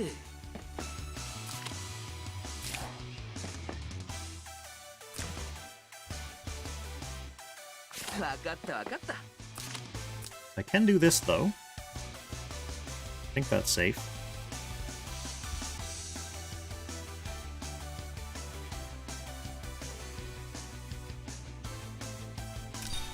ほら見て。 Really just a mild nuisance. For now. But it does mean I can guard ignore around this. So he'll be kind of incentivized not to send his units in. Oh, the old swap. The old team swap. Okay, Jace is dead now.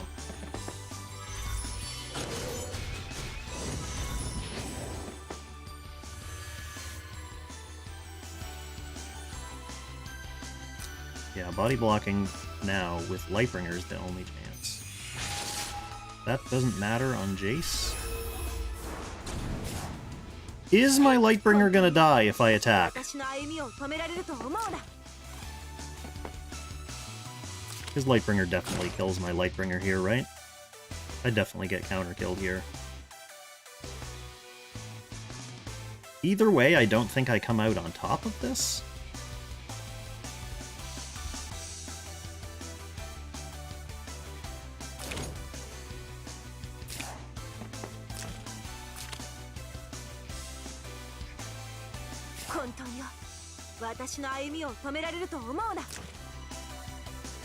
Everyone's fine. I'm gonna save that.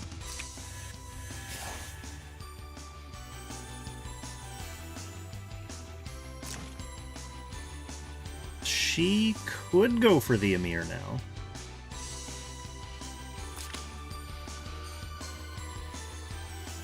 If he wants to play patient, he runs her back.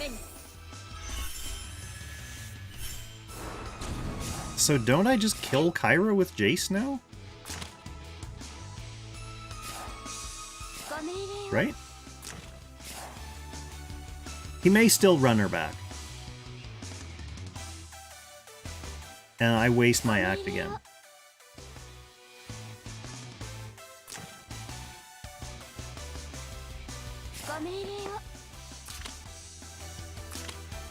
I have to threaten it at least. Like, if I don't threaten it, I have no chance.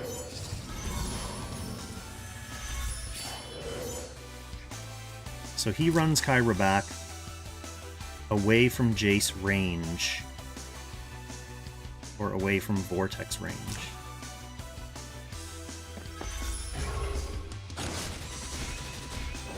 That's out of guard range.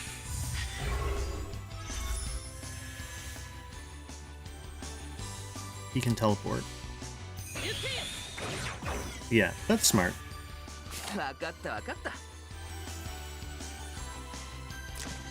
But he's on cooldown now.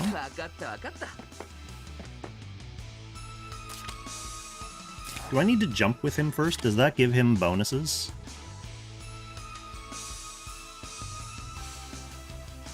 No, it's just an act again.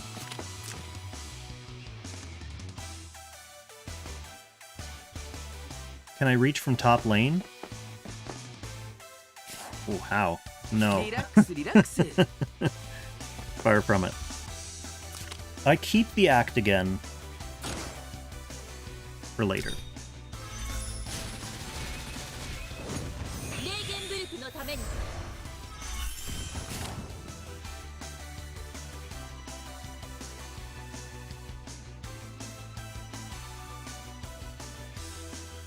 Do I stay here is the question.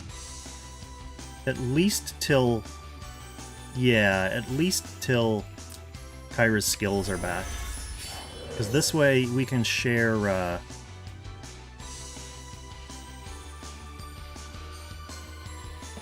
Yeah, she did. She's on cooldown for 3 turns.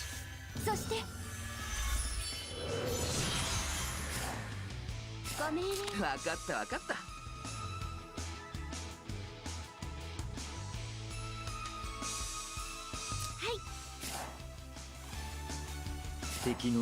This is Emir's reach. Honestly, I think I just get her into range and heal Emir up.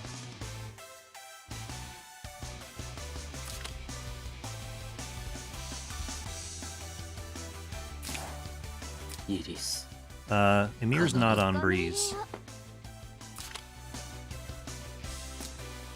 Emir's on clock.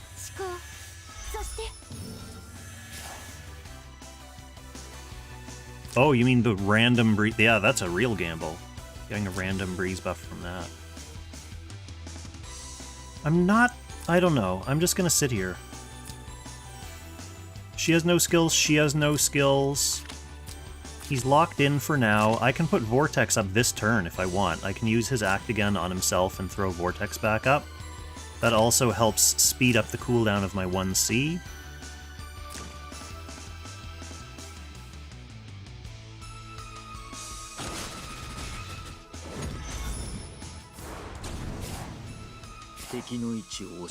I am concerned about my Emir dying here. I want to keep him blocked. I think I can attack his Lightbringer now.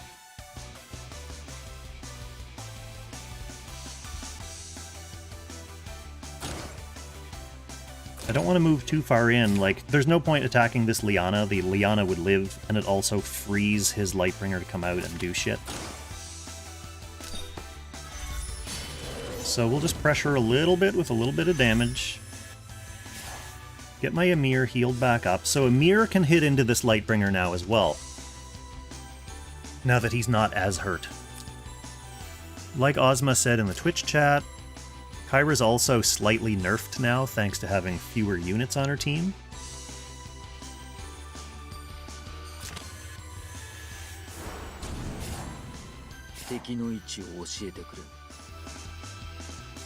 I'm going to Emir first. We 3C here, don't we? And that gives me the missing stacks. Uh-oh, thorns. Oh, everything procced! Everything procced!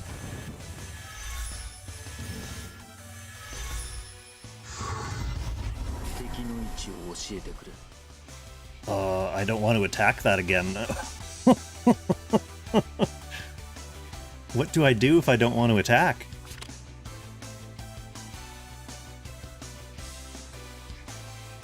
Do I use this? It won't give me the debuffs and buffs and shit, but it will heal me a little bit. It'll heal me 30%. But I might want to hang on to it. That's a strategic question. Burn this for more healing?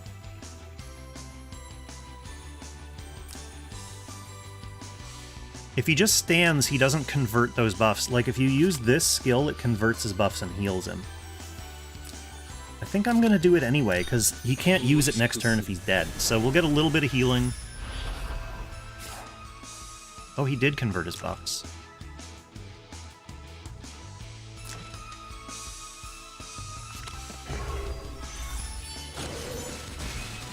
Whoa, Lightbringer.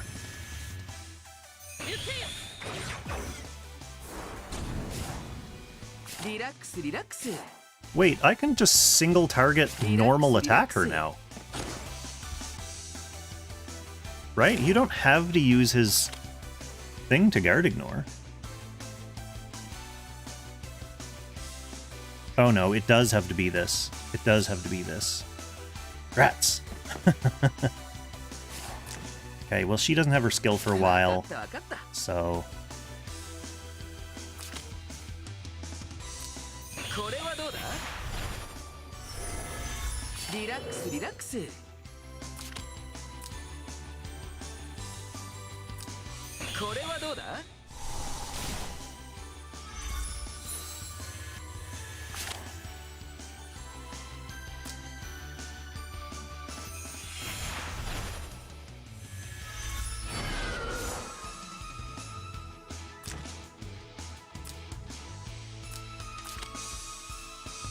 Liana, is your Liana gonna kill my Lightbringer? That's the play.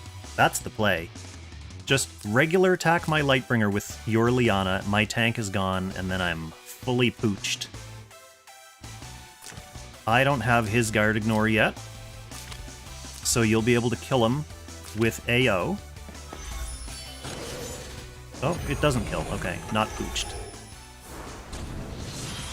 Well, one thing's for sure, I need to fucking heal that.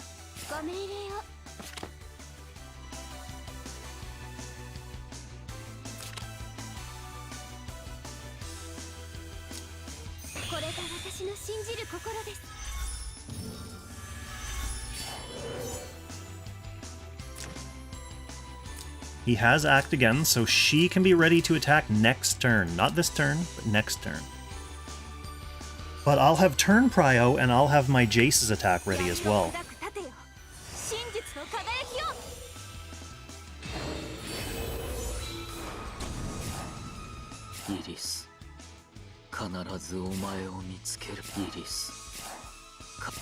Yeah, do you think I should go for it? I can use this to get all his buffs and debuffs back. Actually, I should faction buff first.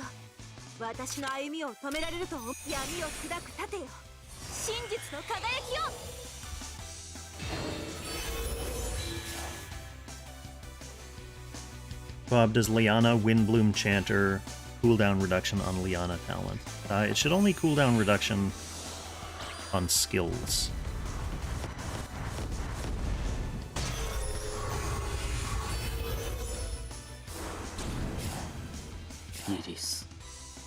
Now, am I still trying this even though I'm at 43%? I guess I heal a bit from using this first. A bit. Oh, a lot. Now we 3C this. Thorns and Reflection proc again. Whoa, 200 HP! Emir, it's risky. It's so risky, my dude.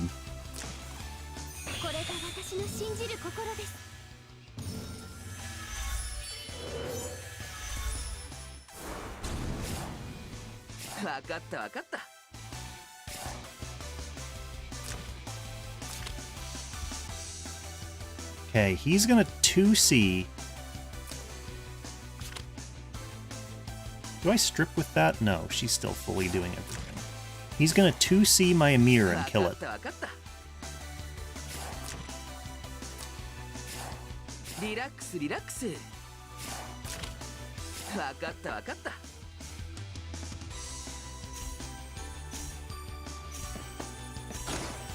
There's no sense in doing that.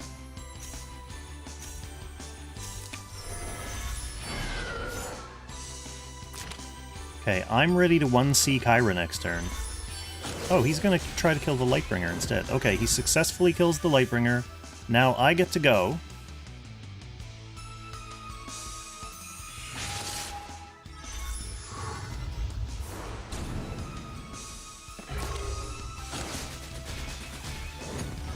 Oh, he killed the Emir too. That's crazy.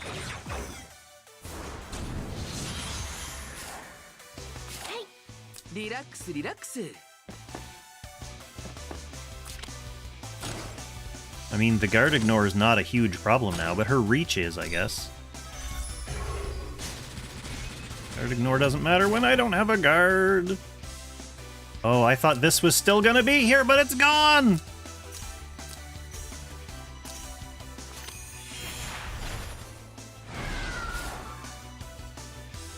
Well, GG, he just AOs everything. To be fair, I did better than I thought I was gonna do in this game, because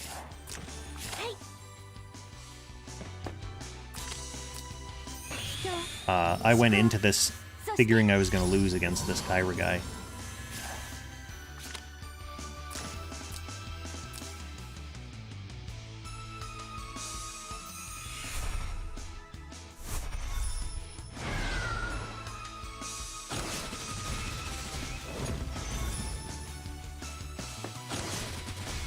Cool. Alright.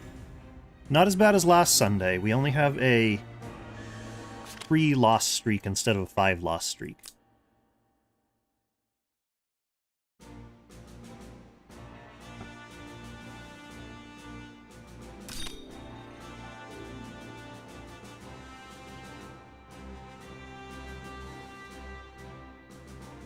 No.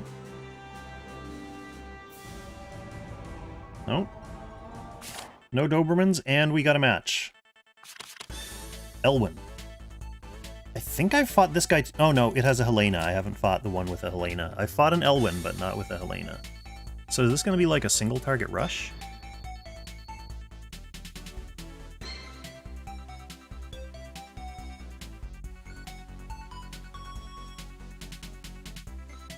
Leon potentially is scary. Nemia's scary. Eshin is scary. Those are the main ones. Isolde's also kind of scary, but she's a bit slower. Based on the map, I think we'll ban Leon. Yep, banning my AO makes sense, because that's the only thing I have here that can slow him down. Oh, and they're going with an Isolde.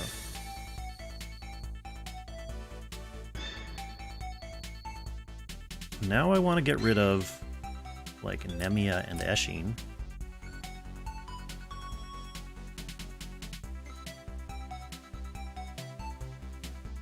Hey Zilla, welcome to the stream. I am not winning. Getting rid of AO is also good, but these are frightening.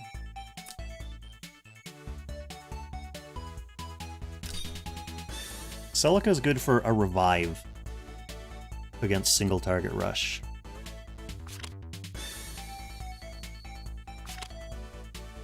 Banning the Annie, interesting. That's because Portals slowed this guy's team down as well. Yeah, he gets the AO, so I probably shouldn't have left that up.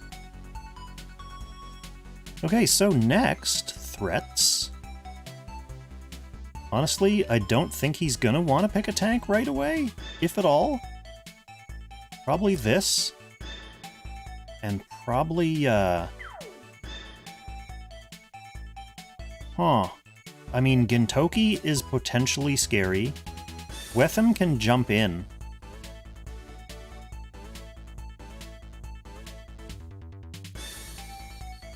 I'm gonna take Eshin. Because Eshin's fucking awesome against this kind of team. So yeah, maybe I don't want him to have a tank. It would slow him down at least, because he would want to stick by his tank. Well, let's just kind of call his bluff. We're going Eshin regardless. I'd like to get Emir. I'd like to get Andy. I'd like to get Zed too.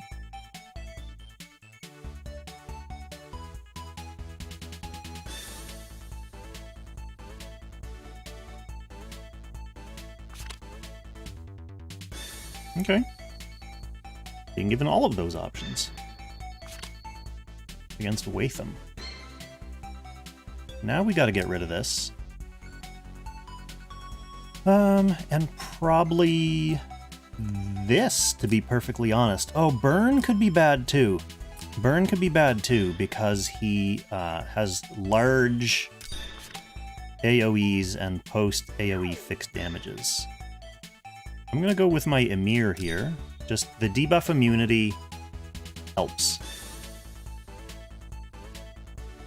Against an AO. Against a Wetham too.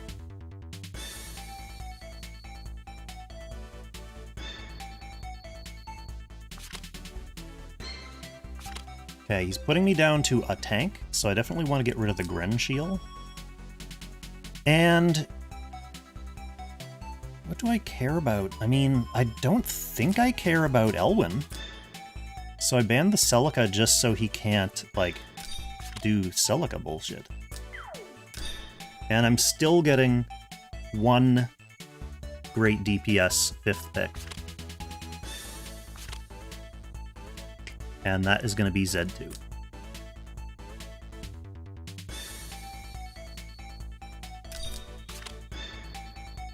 So he's in tank mode, so he's definitely bringing tank troops, but probably not horse tank troops against these. I mean, probably not fucking infantry. She'll be able to hurt him, though. What's his ideal non-infantry tank troop? Ooh. Ooh. I mean, I guess against Leon it kinda doesn't matter. I guess we just bring these guys. And we bring his tank skill. And we play back.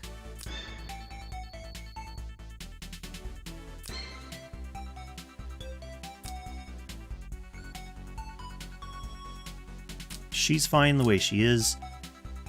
He's fine with Redeemers, or do I want to take Redeemers off? I could put Greggles on him, because I'm going to be giving him a revive. Well, no, I'll give the revive to Lanford. I'll keep his troop revive. Okay, I don't need this. We'll go range instead. She's fine like that. She's going to be 3C'ing Emir and clocking Emir.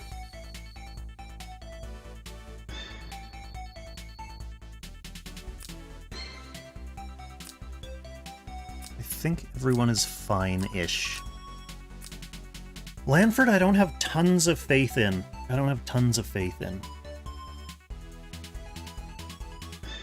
Oh, we'll see what happens. I'm gonna take a quick break after this match.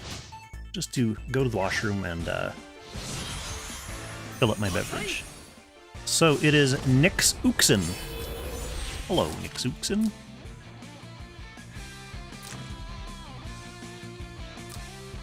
Big single target Watham. Teleport on the AO.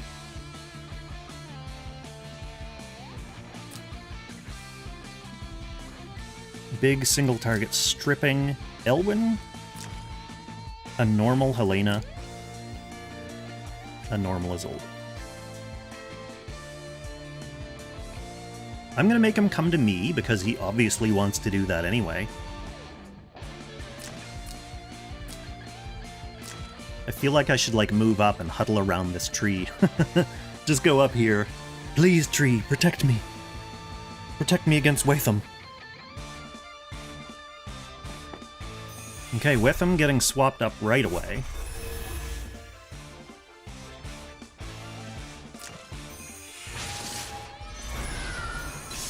So he's coming in unless I guard with Lanford first action. Have to guard with Lanford.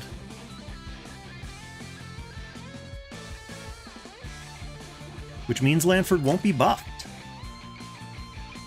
And he won't be Celica'd. Which is sad.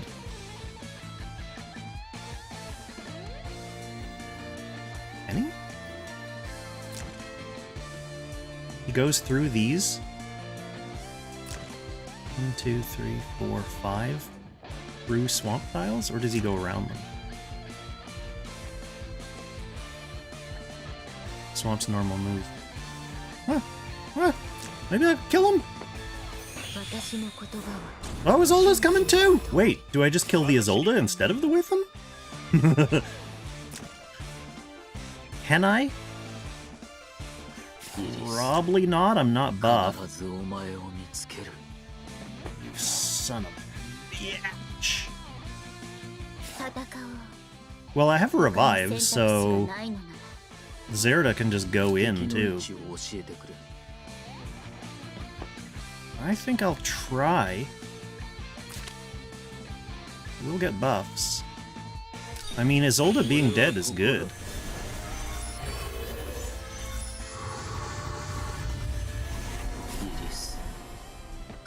Oh, no terrain. Wait, what's around this? There is one grassland tile that Elwyn can go to. Let's just see what happens. Okay, she's dead. Yeah, I mean, I can't run back far enough for it to matter.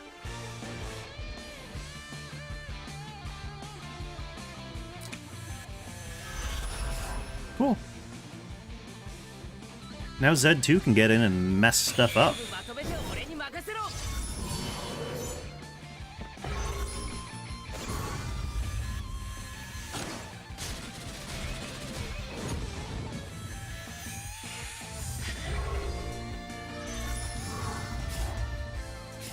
Now, should I guard him now? Or is she just gonna, like, fix damage him through guard? I could throw another revive on him just for funsies. Yeah, I can kill Watham, but she can reach... Yeah, let's just kill Watham anyway, fuck it.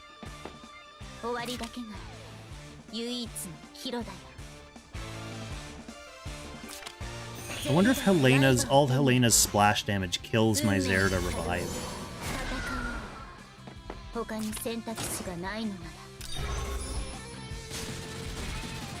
Oh, it doesn't even kill! Fixed damage, no! She sucks. Oh well, that's gonna make him think twice about hitting something. I think my Zerda's probably dead.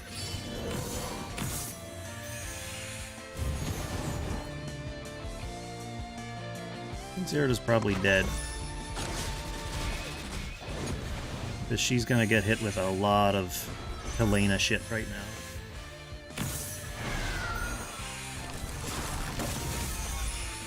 Oh no, she's not. No Hruntings. Okay, so she's just sitting there. Watham can probably kill her.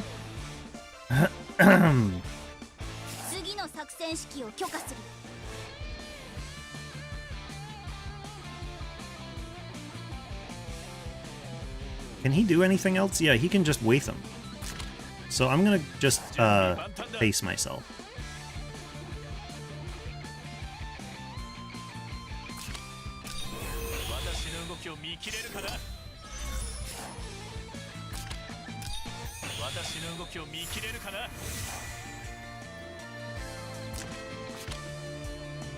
He will have turn priority, which is fine. Does he have immunity? Yes, after using his move, he has immunity.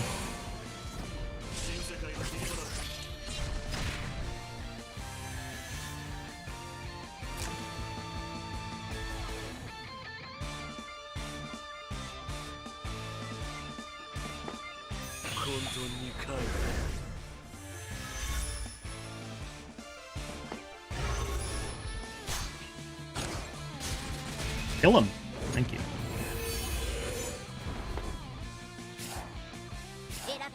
Okay.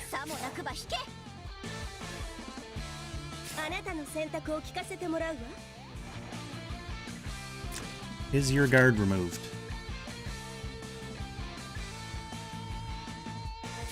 So we're gonna 3C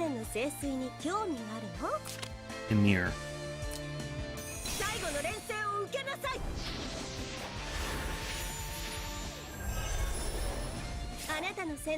Get into passive guard range and refresh Emir. Cast it twice for the double heal.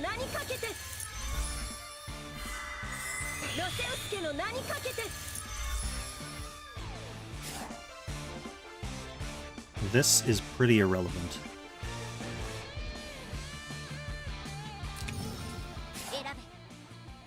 I'll check when I get out of this match, Najin. So, Eshin attacking into Elwyn here seems sketchy.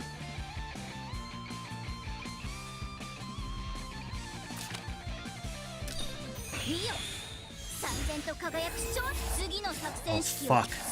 Fucking...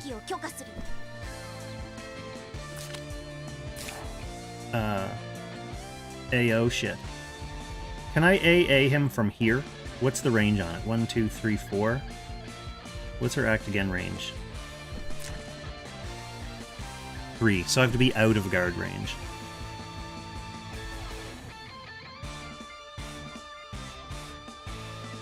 Oh well. I was gonna act again Emir anyway, but the hope was that Emir would be able to,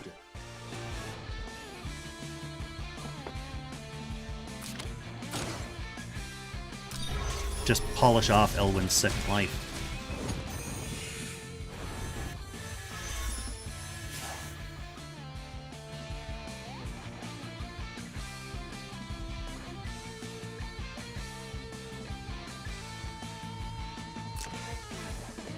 This is his second action, or do I go forward and act again from this? Yeah, I think I act again. No, I don't act again. That was his act again. Oh well, he's a good bait. He still has revive. But this still can hurt.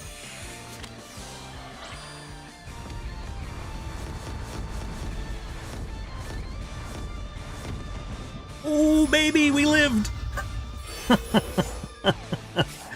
Oh, that's stupid. Well, I don't want to act again on Helena tiles. In fact, do I even want to do him? Can she kill? Can Eshin kill? I want someone to kill this fucking thing. Maybe Emir is my best bet.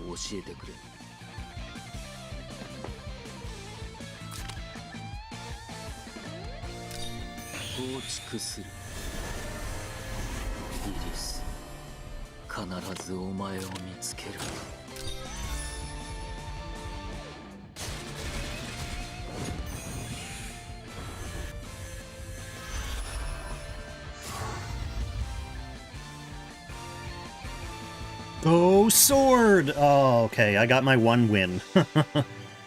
Sundays are fucking awful. Yeah, that was only worth 13 points. That guy was gold 3 or below. When does the season end? 24 days. What does that mean in terms of play time? So we'll have 2 more weekends? 3 more weekends. Najin, to answer your question.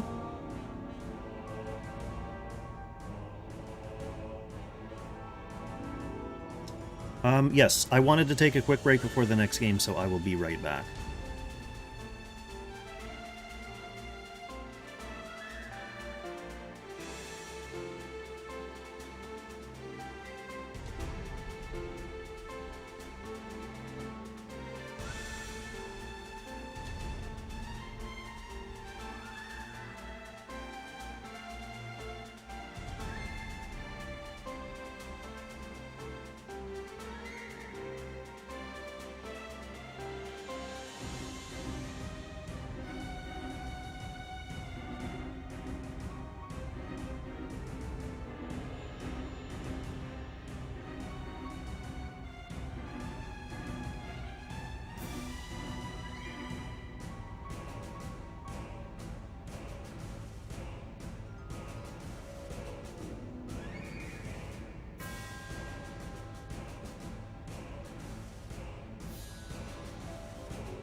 I'm back.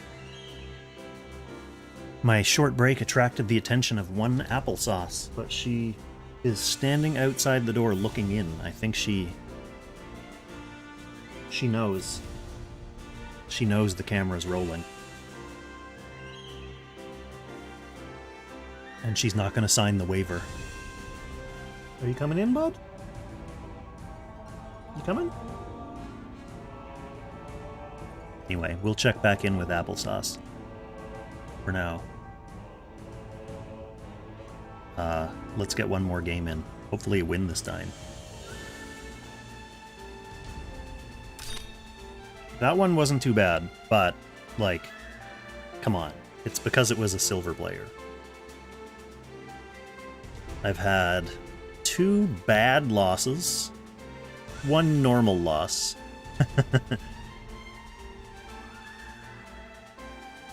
Sunday nights are awful. What we need is Friday Apex back. Or actually the entire week Apex. Remember when we had Apex for the whole week for a couple weeks? Where are you going? Okay, suit yourself.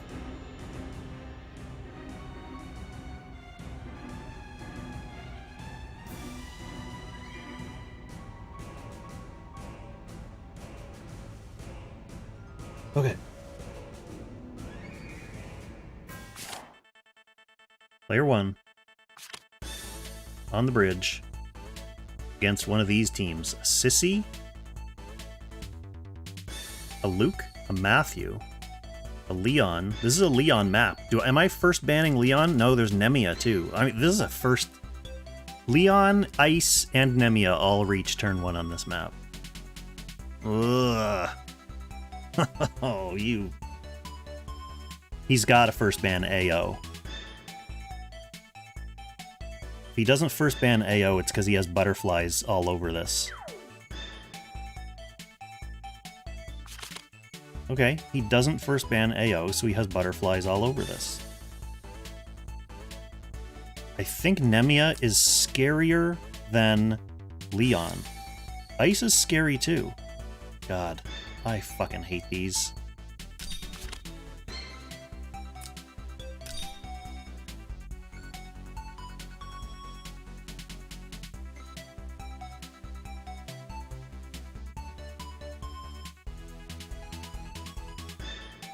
Sure, Alverny, all horses can reach, but not all horses can hit my entire team like Leon can.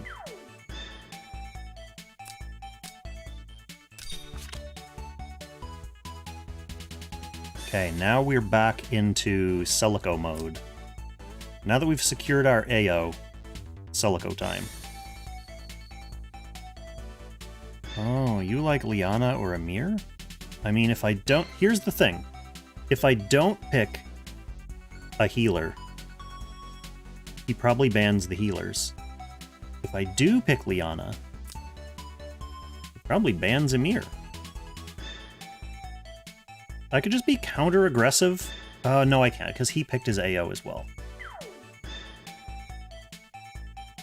I mean, ultimately, I'd rather have a healer than Emir, so I think the right pick is to go ahead and pick a healer.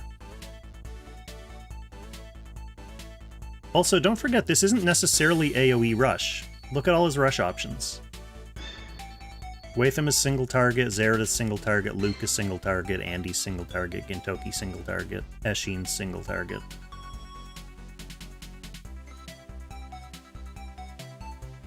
So he's putting me on a tank.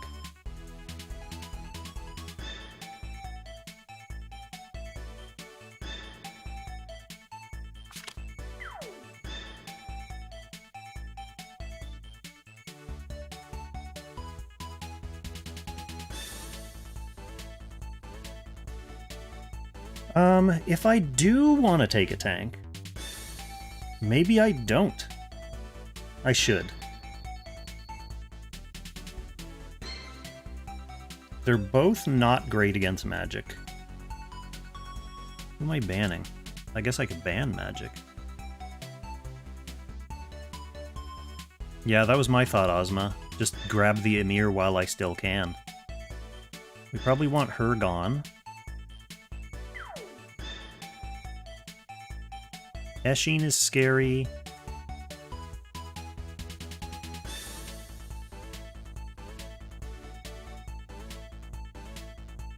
Luke, Lena. I think we gotta go with Lena for now.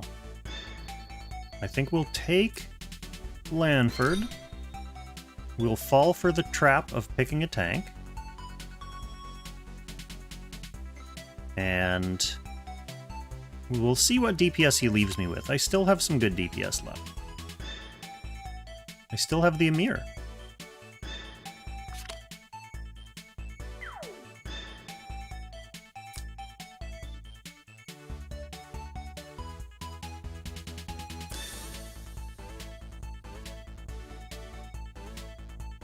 Andy's scary. Particularly with Clotaire coming in to die. Get my Emir. And no matter what he leaves me with here, I still like my options. He probably leaves me with Tyrantel and Celica.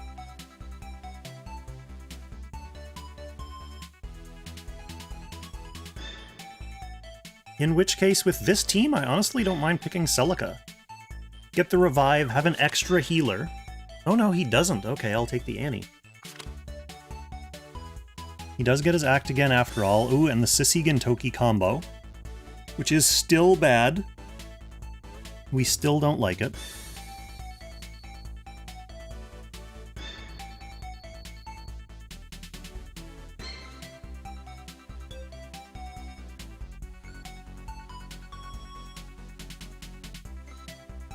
Fuck. I can YOLO Forgin with her, too. Plus portals.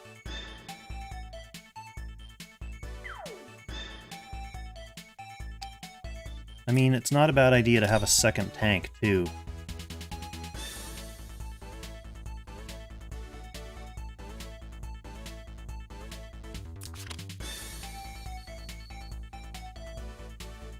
Okay, okay. He's probably going to teleport Clotaire forward with the, whatever it is.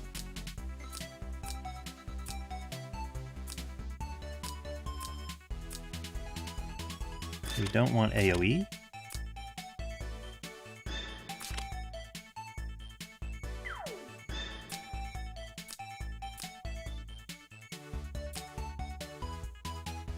Does he want fangs? Yes, against Gintoki he does. We're thinking Mech Knights? I mean, I'm not going to be YOLOing on turn 1, but I could be YOLOing...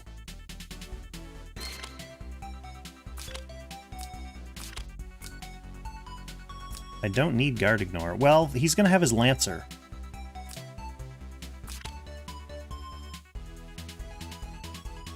Can I reach turn 1 with Lanford?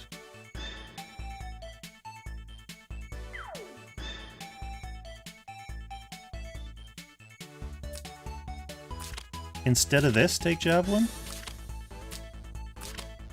He's not going to be able to faction buff on turn 1, though. How does this work, Ozma?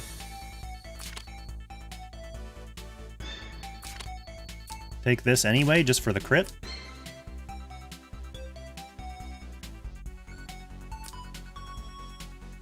Is this the side I go on, bottom side, or do I go on top side for this? I've never done this with Leon, so I don't know how it works with Lanford, especially. These guys are fine. She... probably wants fucking Prayer.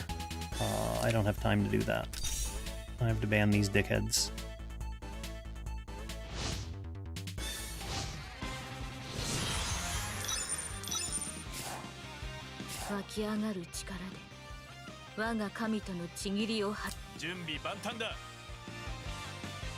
Well, there's the Clotaire. I don't get the Gin, but I get the Clotaire.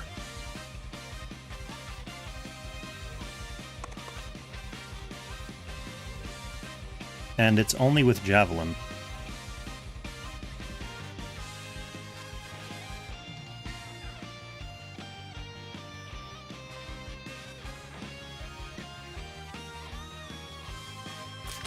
Well, this is what we brought him for.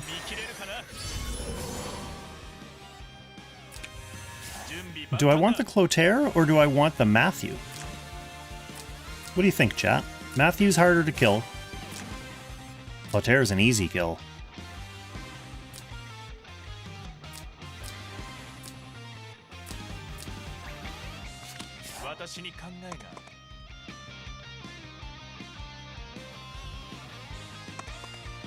You think Clotaire's not too bad?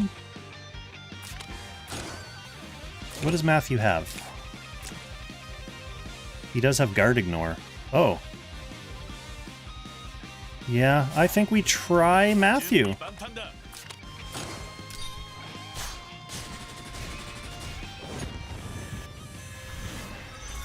Now Gintoki's angry at me!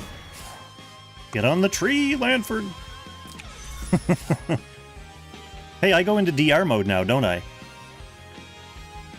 Oh wait, but it makes me a Lancer, which is not great against double infantry Gintoki. I think I just stay like this. Or is DR on tree? Yeah, DR on tree might be better than class. I mean, Gintoki's probably going to kill me regardless, so I might as well try.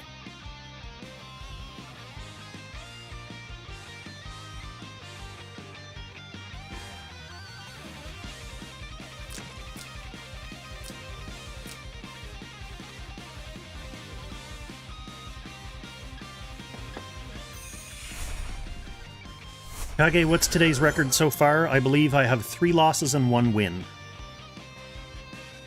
So better than last Sunday. Sundays are cursed days for me. Did he just try to bind Ymir? Single target attempt on the Lanford? He was being greedy to keep his 3C. この偽りの時代は世が終わらせる。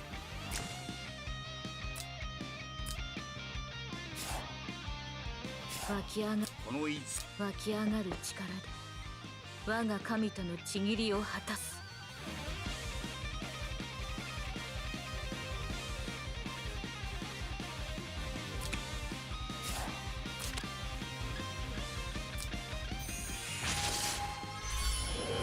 消滅の時だ。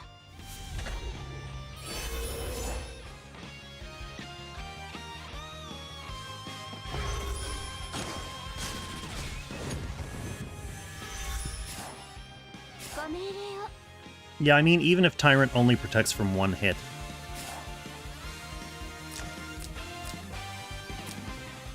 They have Act again. 選べ。服従か死か。この偽りの時代は世が終わらせる。無知な愚か者め。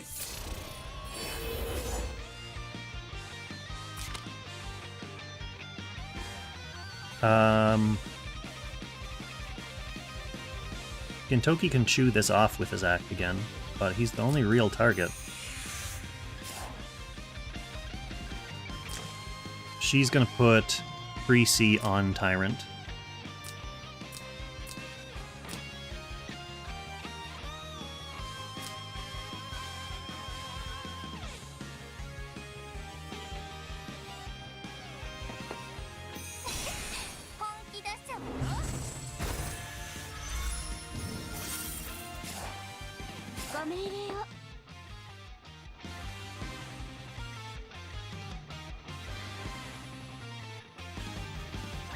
Is this too early for this? No, Clotair's not doing anything this turn, surely. Well, he could!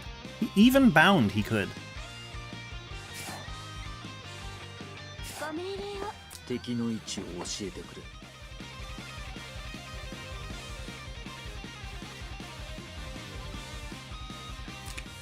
Oh, he didn't bring both Actigans? Oh. That's his 3C. That's his other... Oh, that's the big, ring AoE. Yeah. Home Wreckers, welcome to the stream. Good evening.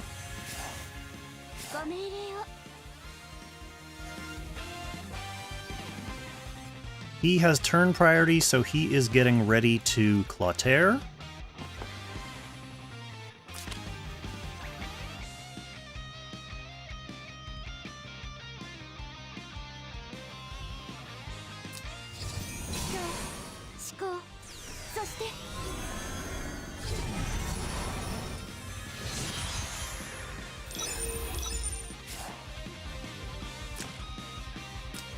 Let's do it, bro. He could Gintoki as well. Oh, wait. No, he didn't bring Bike. He brought Sword Soul. So Gintoki is not going to be biking me. She has 3C, which is not going to do too much. I mean, she can't reach now anyway. Clotair's the only one who can really do anything this turn, barring an Actigan play.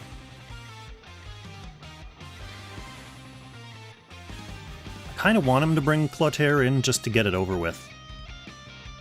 Come do your Clotair thing, then I can kill him.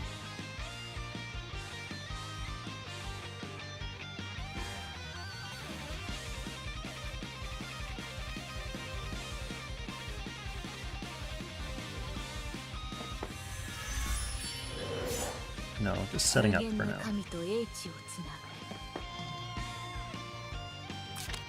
I could hit that Gintoki.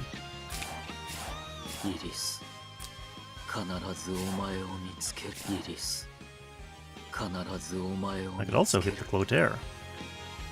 But AO's still up. AO takes out... well. She gets to teleport back after this, so I mean, even if she doesn't kill, it's still worth it. All this means is that she doesn't kill Clotaire when he comes in.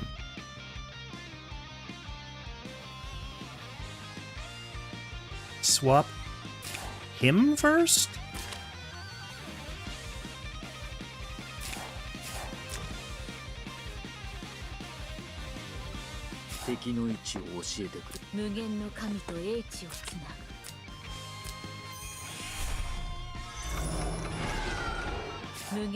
What did that hit him with? Oh, heal block.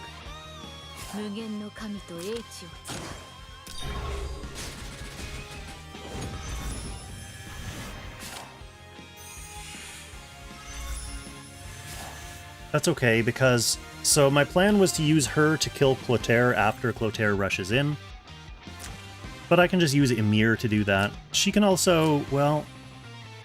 I was gonna say she can act again him, but it won't heal him because he's heal blocked. Clotaire's coming anyway.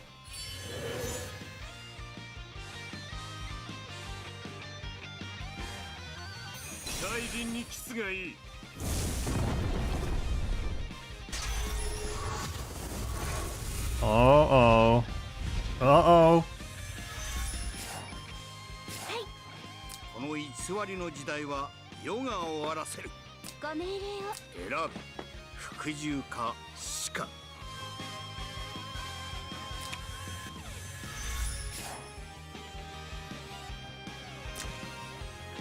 So yeah, he still has another AoE up. That's the reason why I wanted to kill him. I could kill him and then run back. I could kill him and then kill Gin. That would be hilarious. The AO is a threat, though.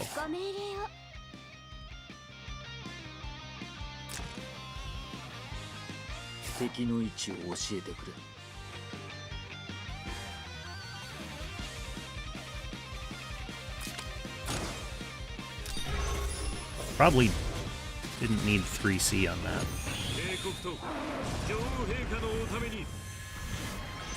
Actually, maybe he can't kill Gin.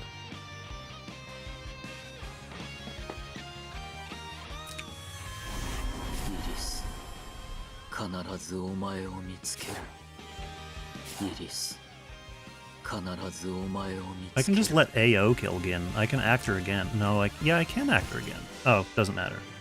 Oh, we still have time to re-queue. We still have 10 minutes left. Nice. This is the first time I've been up. This is actually my highest score of the season so far.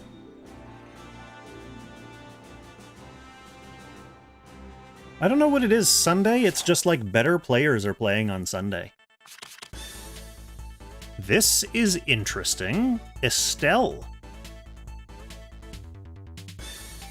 This is like a full Mad Rush box. Full Mad Rush box. Jugglers in here doing full Mad Rush stuff. I honestly think I have to ban this first. What an interesting box, though. Ares can do Mad Rush stuff. Lico's a bit slow, but has big AoEs.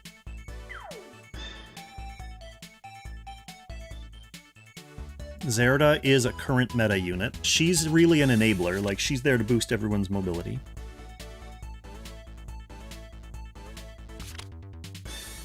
They're giving me first pick AO as well, but I probably want to first pick a healer against this. And I do want to ban out their...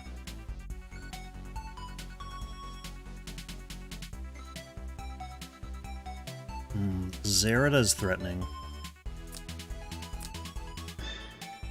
Zerida does... Well, I mean, everything is threatening with this.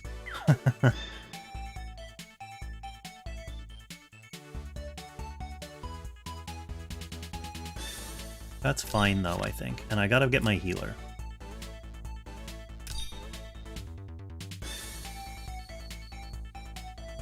This is definitely going to be the last match of the night unless the game itself is really fast, because pick and ban's at least 5 to 6 minutes. Yeah, I don't think the game's going to be 2 minutes long. He's going to need time to engage. So my AO and my Sovereign both dead. I think I want to get rid of portals at this point. And probably Zerida, because she can hop in. I know it leaves him with some scary rush things, like the Clotaire, Jugler even, but this enables too many follow-up things to go through portals.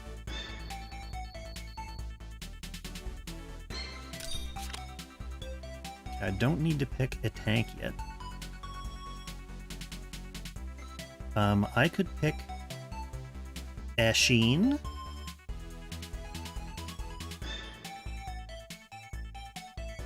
Although mine is not on Butterfly. Emir is a solid pick, as we saw.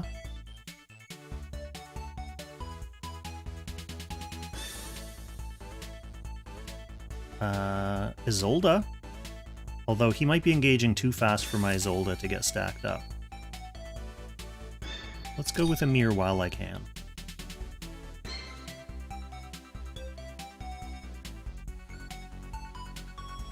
Especially since I'm leaving him. The units I've been leaving up are the AoE units. I guess Jugler doesn't really AoE debuff. I wish my Emir was 6-star, Ozma. Okay, I probably want the Jugler and the Gintoki gone now. I know it feels weird to ban Jugler like this.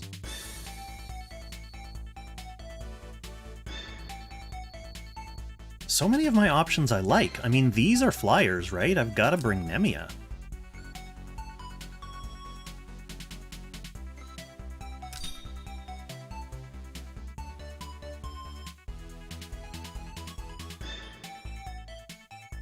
And Clotaire, does Clotaire reach me on this map?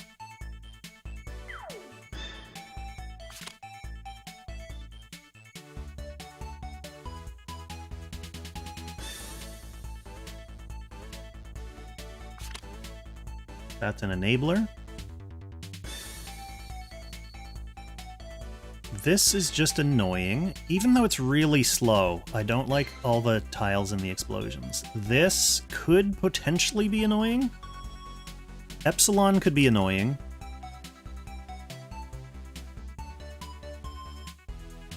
I mean, Epsilon is a unit who can kill stuff. I don't like the idea of all her AoEs, but I do have a healer and an Emir. And I have tiles if necessary.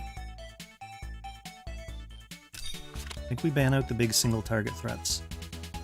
Jace can even just, like, chuck magic, but I think Andy's too good to give up as 4th pick. It's too good to give up Andy 4th pick. It's not the best Andy map, but I can throw Oath on Maiya.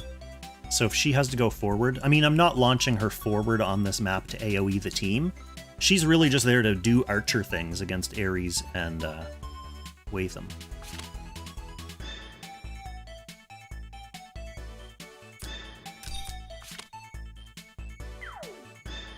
So he's going to want to be on the move, so I am going to play back.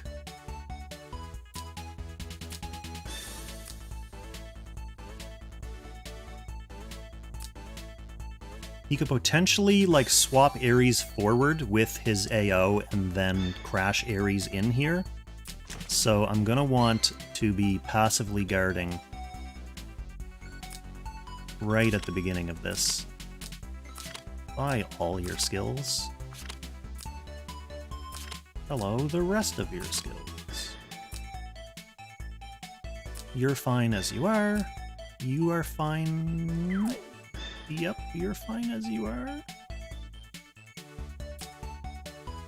You're fine as you are.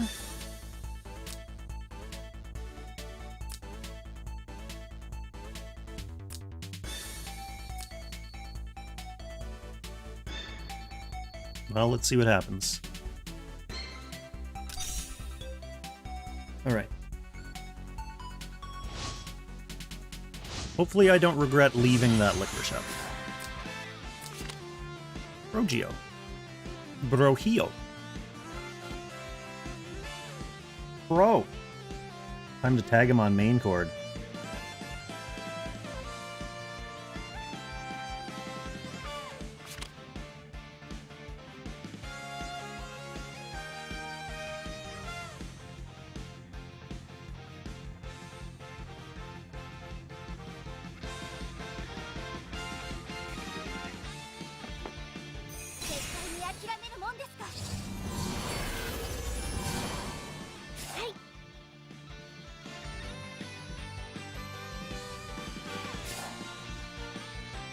Okay, everyone's enabled. The licorice is not super slow anymore. Watham ready to jump right in. Ooh, that makes me wonder if I should almost... In fact, I believe I should put Gospel on Lanford now before doing anything else.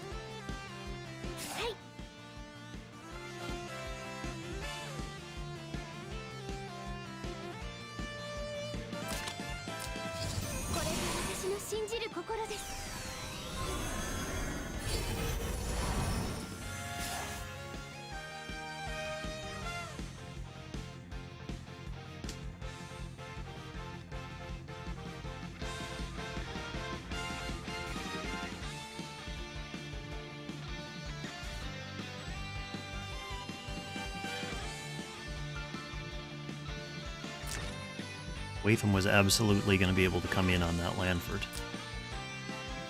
So we at least secure the immunity first. Can he strip that, though? He can strip that immunity, which is...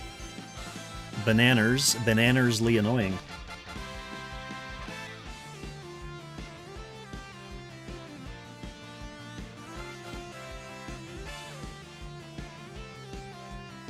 Ares can reach as well.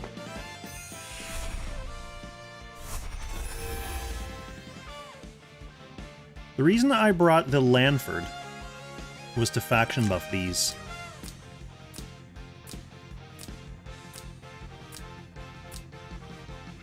That was the decision maker.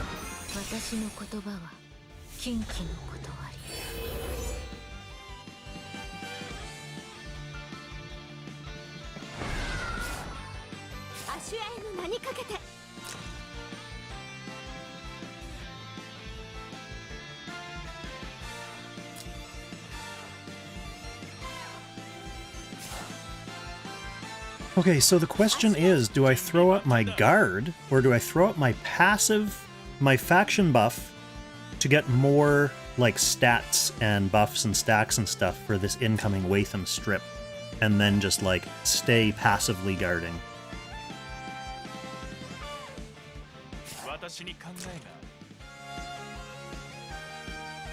I think throwing up guard is more valuable for the, transformation into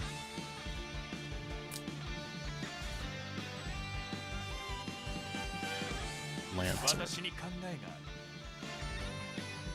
But, yeah, fuck. What an annoyance.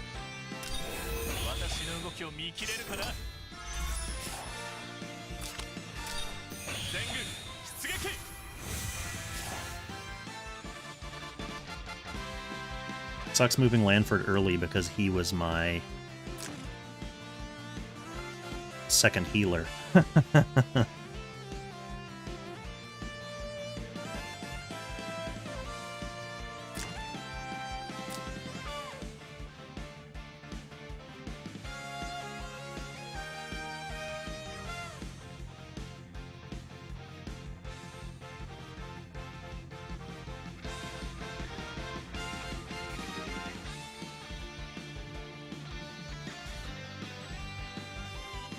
Actually, that's a good point. I guess a good target of Andy's Oath would be Lanford, because the first person who's going to die in this match is Lanford.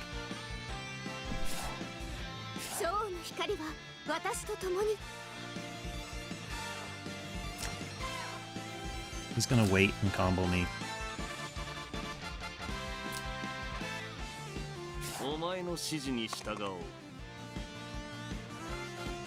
I do not like the looks of that licorice.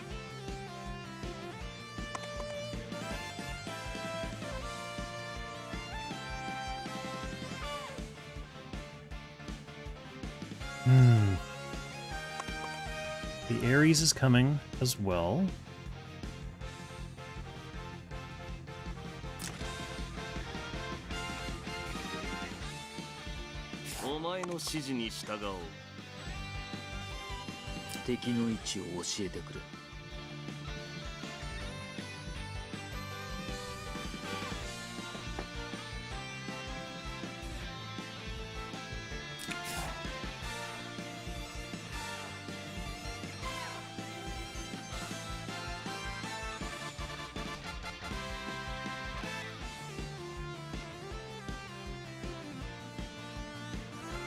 I remember playing Brojio in, like, my first season. Yeah, that is a worry, isn't it, Ozma? He's gonna go Ares last.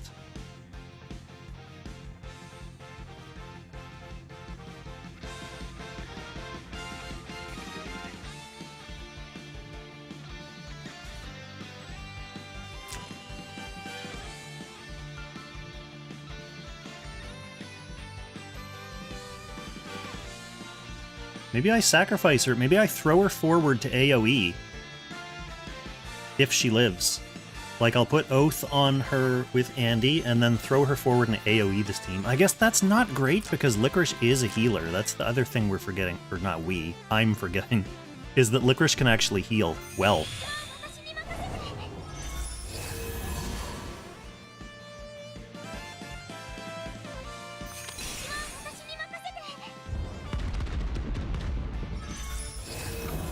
Buff block. Does that mess with his...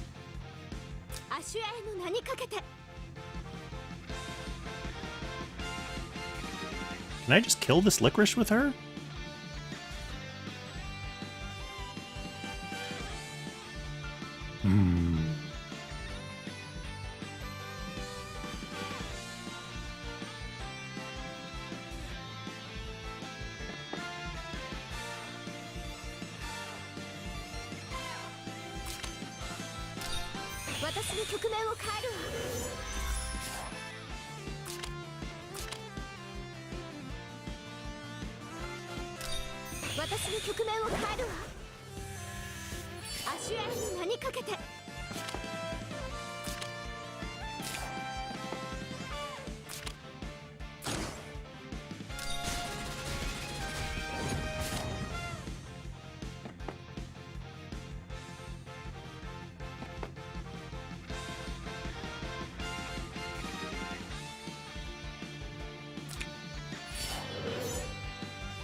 Yeah, Lonebird, I hear you. My concern with that was I would use Andy's move. Ares would come in and straight blow up the Nemiya, and then I would not have Nemiya available to make that kill.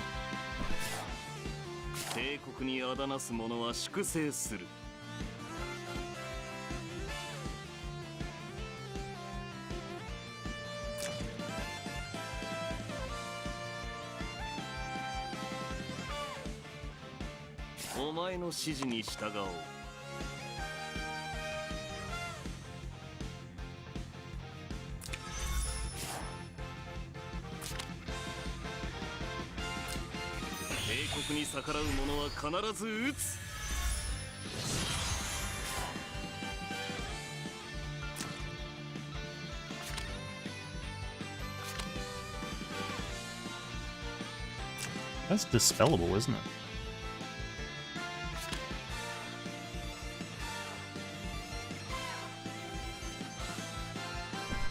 Alright, here comes the Ares.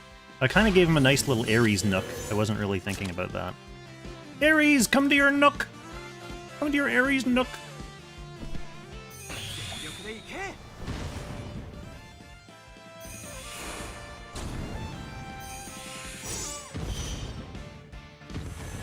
We're live! For now. Lanford needs to heal the team. It needs to be Lanford.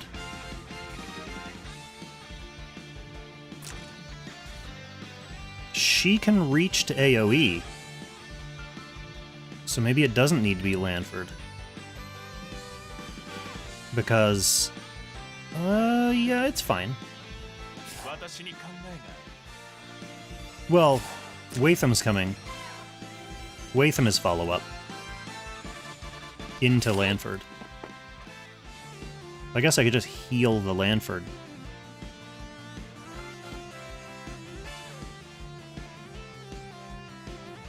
Just normal heal. It's gonna leave Andy low.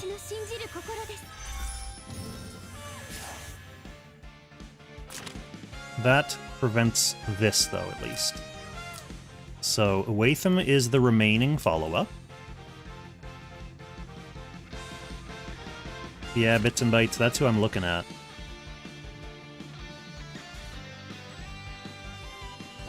Okay, here he comes.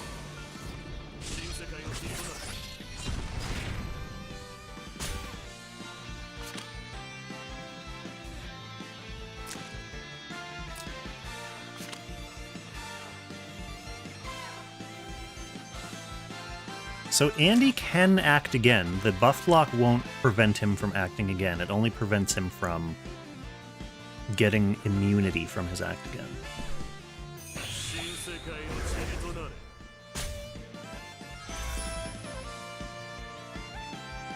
Go for a mirror.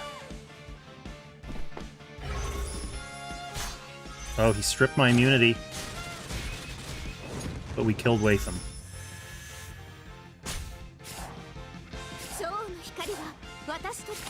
How long does this last? 2 turns. No one else can do anything right now, so I guess I just kill this.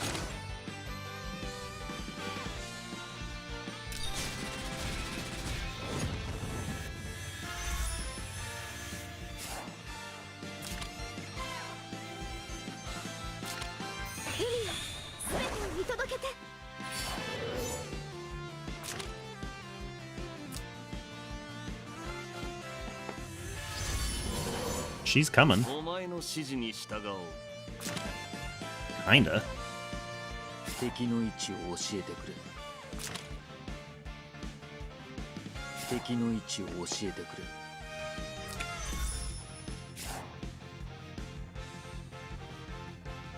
Lanford is basically dead, because he's gonna heal himself to death.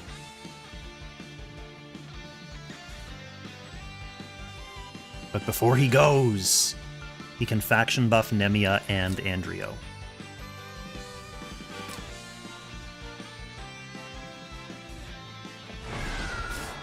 Nice breeze.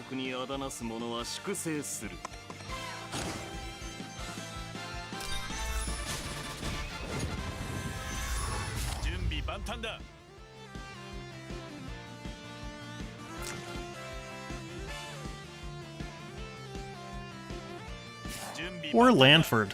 So sad that you're gonna be dead. You were so good to me.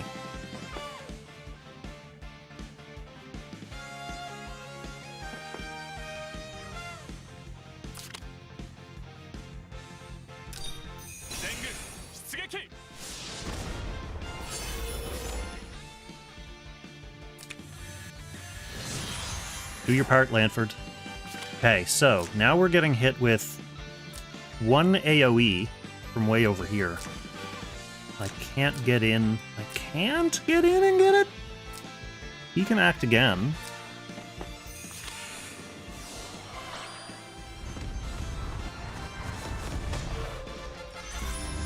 Oh, Maiya silenced.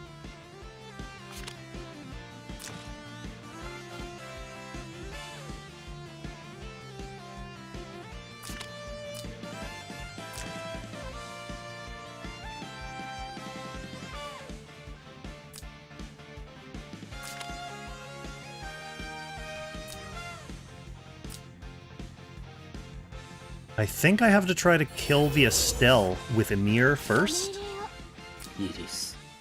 Can I reach? Because if I kill this with Andy, the danger zone becomes very small, so he can't do anything. So I think I have to try to do this. 俺はここだ。イギ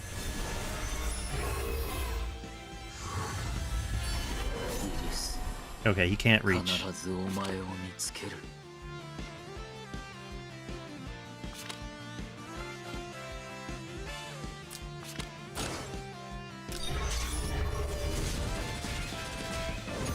That's okay. She'll be back. Norton, Kong bully returned player Evil Kong. Kong is also returned player. Come on, Norton. Cut me some slack. I didn't even make playoffs last season. I barely played.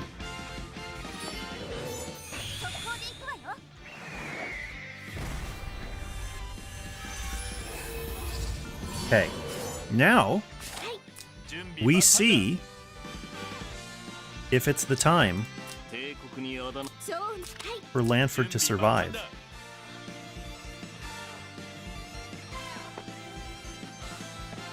Live! Live! Oh, no live.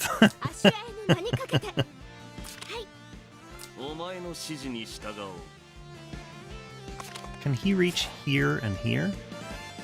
Doesn't look like it.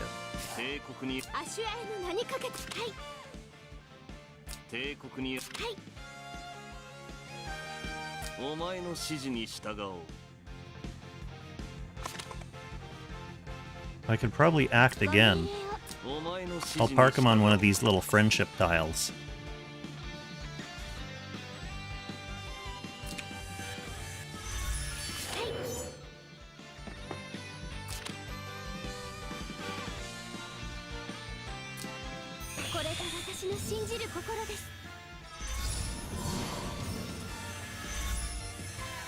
Can he act again? Again?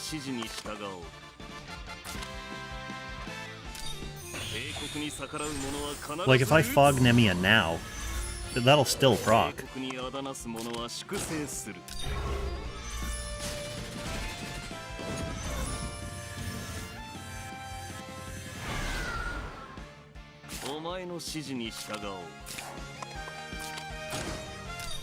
Won't need to. Nice. Wow. Finishing off a Sunday on a win is like unprecedented.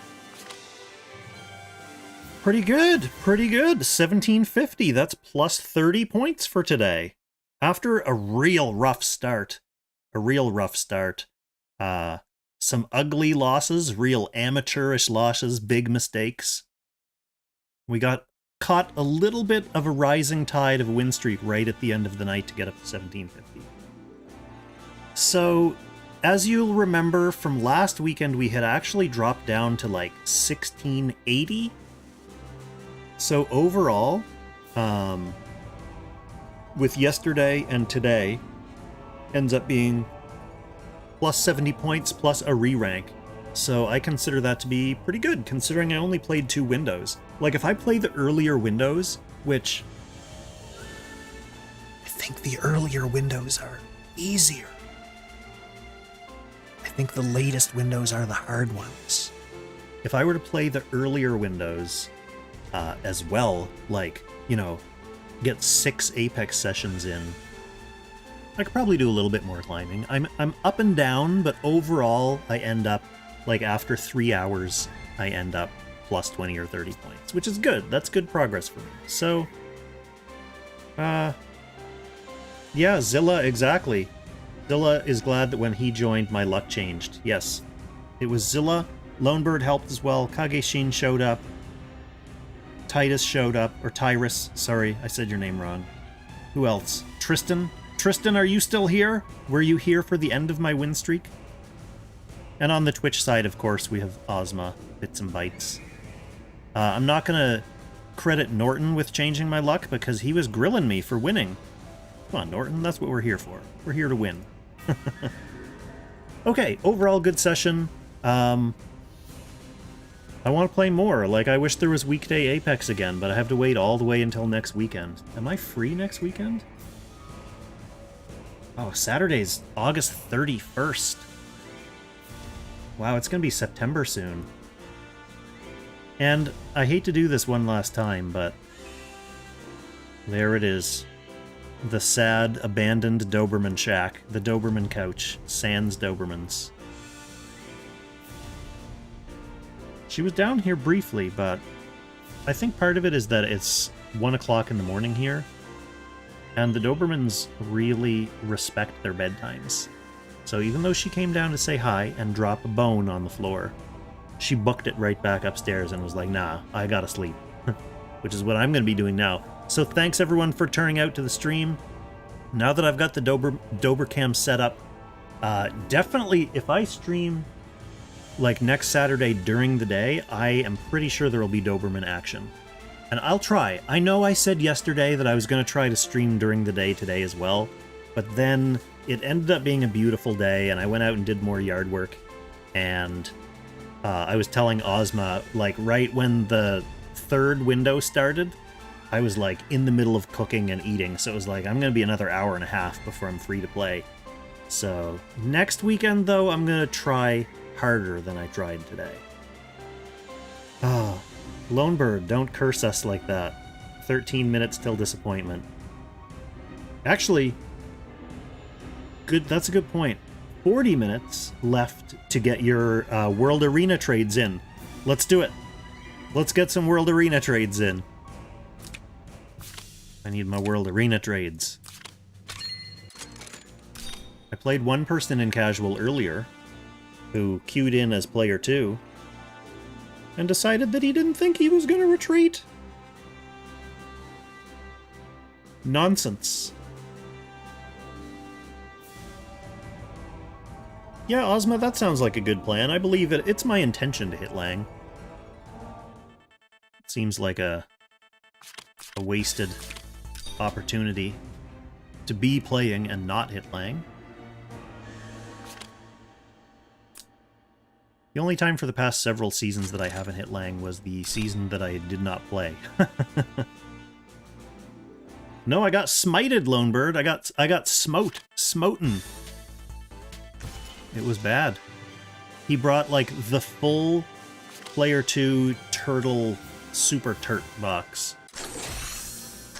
And I also forgot that my team didn't have their real skills or their gear. So I have my like stupid AoE rush from actual playing team, but like Clotaire was nude, Polyol was nude, and they had their wrong skills, and you can't change their skills in World Arena, which is hilarious. So I was like, well, guess I'll just do what I can. And what I can was crash into Super Turtle Team.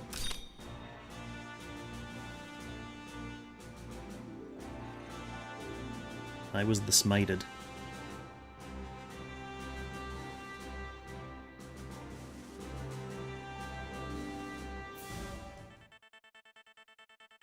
Apti.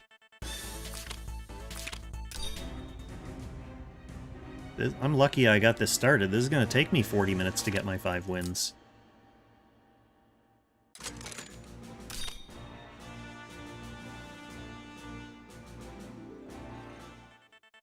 Oh my lord.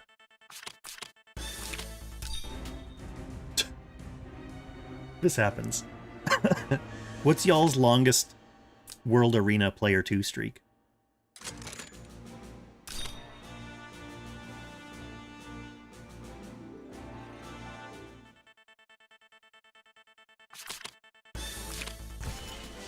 Oh, what's this player 1 guy doing? Tyrus, that was you, wasn't it? You clicked your buttons faster than me. So, Tyrus, do you not need your wins? Are you just queuing to give away wins? So I know. Yeah, you must be.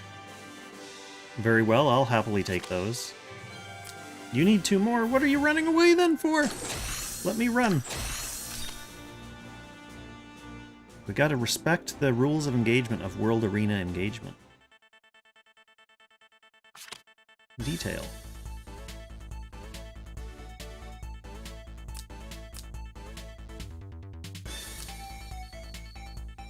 Wrong skill on Polly.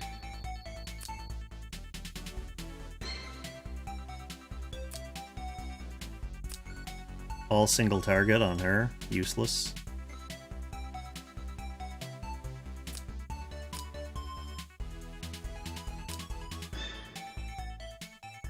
Detail, what are you doing?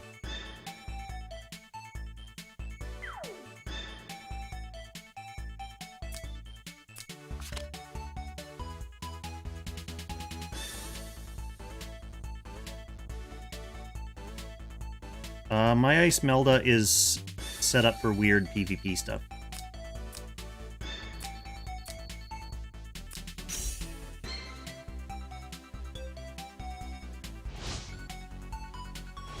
So, here we have another POS. Detail is trying to be all cutesy and, like, send emotes and stuff. But this is not the time for cutesiness when we only have 40 minutes left before reset.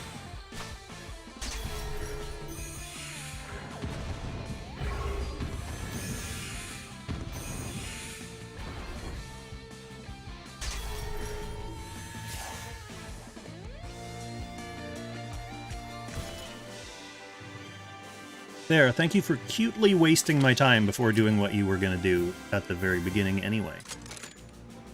Only one more win, my friends. Who else is in the chat who still needs wins? Tyrus is done.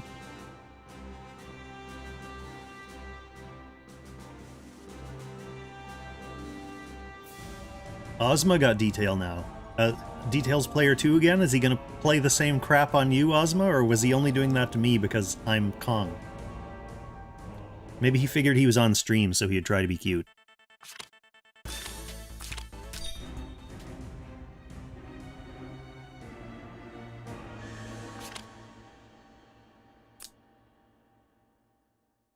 Maybe I'll stay on stream to get my scrolls. And do some rolling.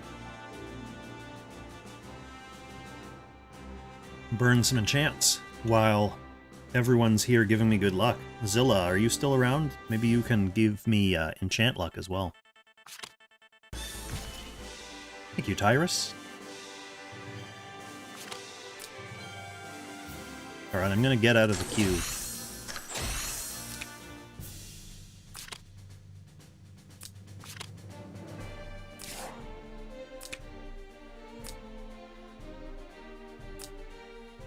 So do the scrolls come at 1:30?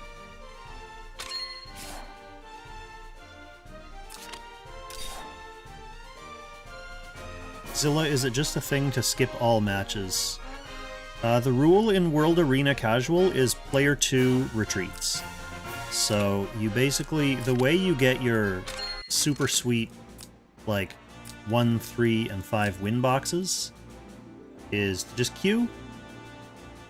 Casual mode, if you're player 2, run away. If you're not player 2, the opponent hopefully knows to run away, otherwise you need to spank their bottoms. And yeah, it's a free however many crystals this is.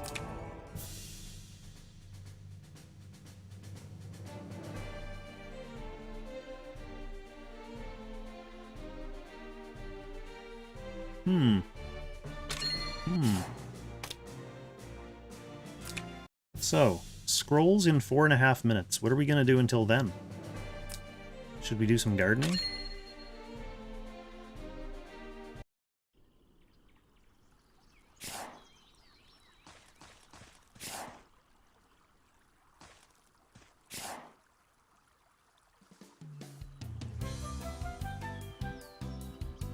Nah, Najin, player 2 should surrender immediately no matter what. Don't even give player 1 the opportunity to surrender.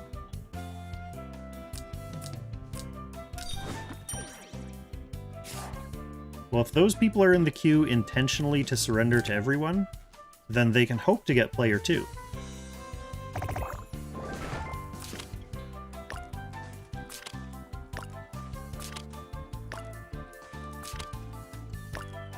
Now I'm a farmer, and I'm digging.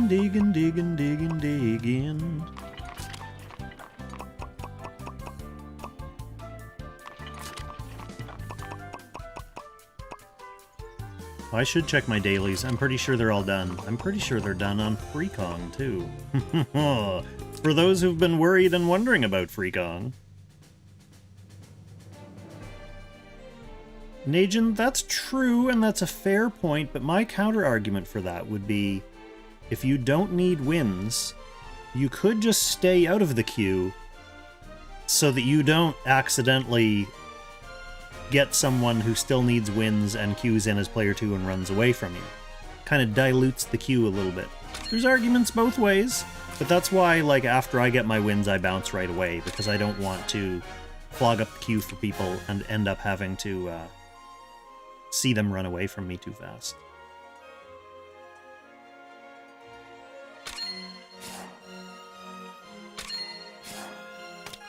Oh, look at all this crap. Get out of here. Give me, like, yeah, 20,000 gold. We're awesome. What else can I get rid of? Tristan is disgusted by my equipment collection. Relatively disgusted by my equipment collection. But usually what I do is I hang on to most of my duplicate SSRs, and then if I need to get rid of them for whatever reason, like if I'm building gear sets at the end of the season for playoffs...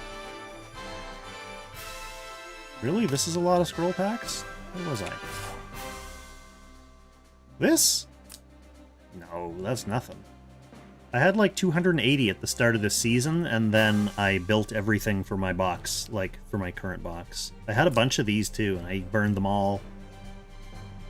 Actually, you were probably here for that, Ozma. My first Apex stream of this season was like 3 hours of box building, and then like 2 matches. Lonebird, how did my rag clears go? They went fine. I just followed True Heroes guides, his videos. I had to make a couple adjustments. Like, I think it was in Rag 4, the one where you bring a mirror and you have the boss at the top and bottom. I was not able to get those killed at the same time. So I brought, like, the same team, and I just kind of adjusted what my team was doing, and killed one of the bosses, and then got, like, AoE'd, and my whole team got one shot, and then I just, like, subbed a couple units back in and finished off the other boss. So it was messy, but the rest of the battles were pretty straightforward. Like, the Thor one was pretty straightforward. I think you could do that with... Like, you could adjust to use any team for that. The strategy is really just, like, surround the boss and then hit the boss for 10 turns. Just put on a bunch of, like, fixed damage stuff. And I forget what the other two were. They were the rush ones. There was, like, a Vidar rush one. And was it an Odin rush? But they were quick ones. Yeah, True Heroes videos worked for me, for the most part.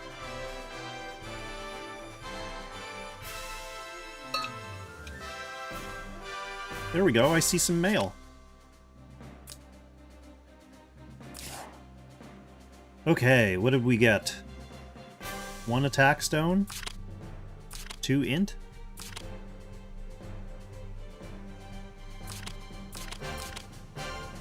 Let's bring up my spreadsheet.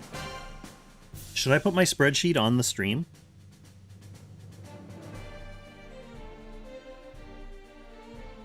It's pretty funny. I'm actually at the point, it's probably not a good thing to say this, but I'm at the point where I've started enchanting. So for the first part of the season, I was enchanting like my main box. Hang on, I'll clear all my filters here, and then I'll see if I can fit my spreadsheet on the stream. Where can I put it? I have an ultra-wide monitor, so sometimes I put the spreadsheet across the whole screen. Okay. Actually, no. I can't really do this yet. I'm gonna dox myself if I do this.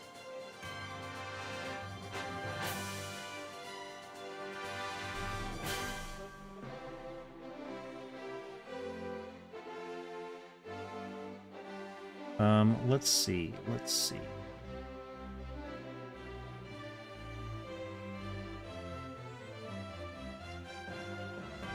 Let's move my browser for now.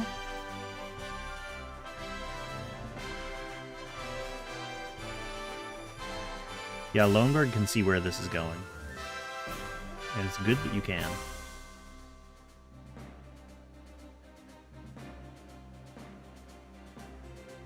Okay, let's see.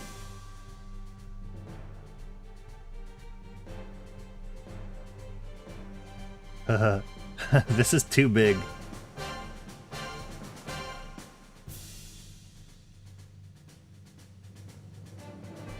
Well, let's see. How do I fit this?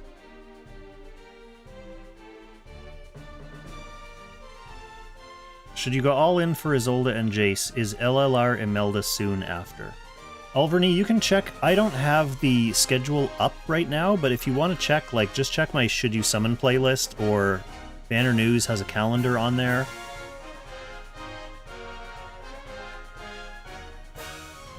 You can check to see how close Imelda is coming up. But in general, I would say... Well, I never recommend people to go all in anyway, but I would say definitely go for Isolde and Jace. As you can see, they're both still meta. They're both getting used. So it's worth getting them. Okay, there's that. What's it under? That just...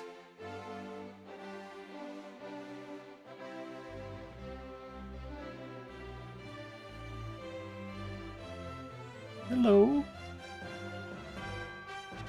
Hello?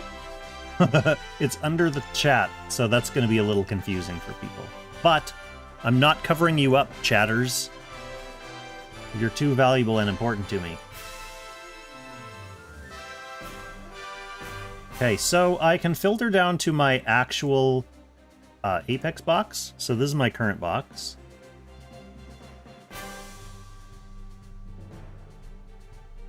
And these are my arena rolls on those people. So let's take a look in Lang what arena stones we got and see if we can make any improvements. We got an attack stone. So, my lowest attack in my main box is Tyrantel with 58. I'm not going to roll that on him. I got 2 int stones. My lowest int in my main box is 51 on Celica. That's potentially a roll. So, in addition to filtering down to my main box, I also have another column here that I can filter down to my BS Myth box that I'm going to be playing later in the season when I get my act together and get some points. So do we need any int stones? Celica's still in there, but it looks like poor Gustav only has 44 int on her. So we can roll int on Gustav. Someone remember that, because I'm going to go back into my box. We'll roll all at the same time. So let's see what else we got. We got a couple skill stones. I'm pretty sure my skill is either maxed or not being used.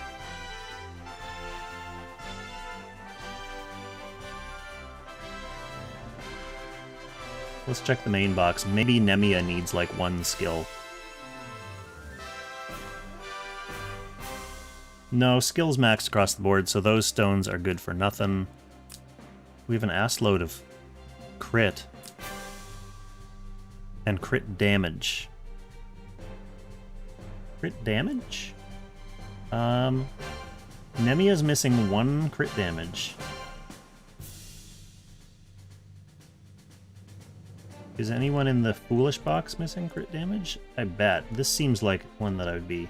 Oh no, I don't even have it rolled on people there. Okay, so we'll roll a crit damage on Nemia. And lastly, I have received crit. The shield one, not the weird, like, skate looking one. So that's this, right? That's suffered damage. So Gustav could definitely use that. So we're gonna go int and super protection on Gustav.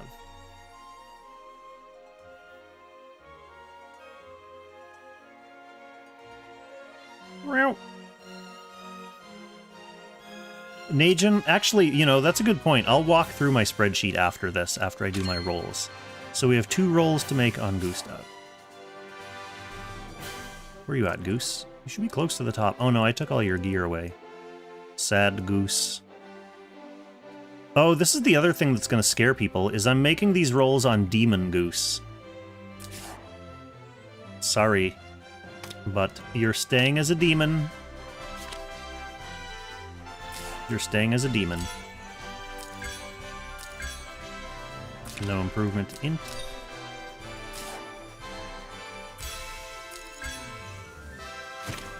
Mild improvement.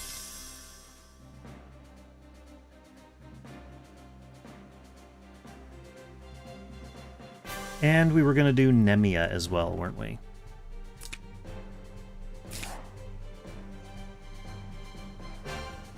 Where you at, Maiya? Ooh, my clicks are getting laggy and weird here. Why are you so close to the top, Maiya? Alright, this is a real, like, vanity luxury roll. Wait. Yeah, this. Hey, but we did it! Oh, it was worth it! It was worth it!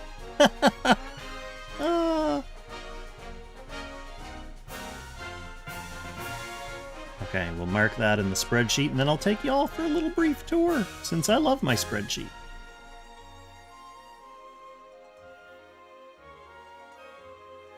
Spreadsheeting. That's what this game is all about.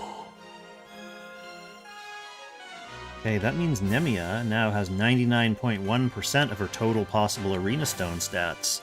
And you know how I know that? Because it's in the spreadsheet. So, let's go for a little tour. So this is the main page. This is basically my master list of all the units that I currently have. I have all their factions here, so I can sort and filter by faction if I want to. And then I keep track of their 3C progress. Hang on, let me get rid of this actual game screen. 3C progress, so I can unlock 3Cs, Runestone, Mastery, and all that stuff. Gates of Fate as well. Sharding, Star Level, Bonds. Then I have what type of AB stones they want, so that I can filter that by that. That's usually what I do when I get new AB stone packs, is I'll filter down to, like... Yeah, you don't need to see the top row. You don't need to see the top row. That's just headers. I'll filter down to, like, the people that I'm planning on building, like my main box and my weird project people in the future. And then I can just filter on, like, if I have a bunch of cav stones. Then it'll show me just the calves, and I can go through and say, like, okay, I have a couple attack stones, so Tyrantel and Lanford can use those. Or if I have an int stone, or Sovereign is still missing 4 int here. So that's nice to be able to filter that. And then I have their casting over here as well. Let's bring back the full sheet.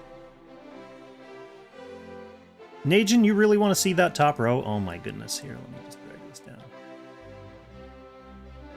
Oh no.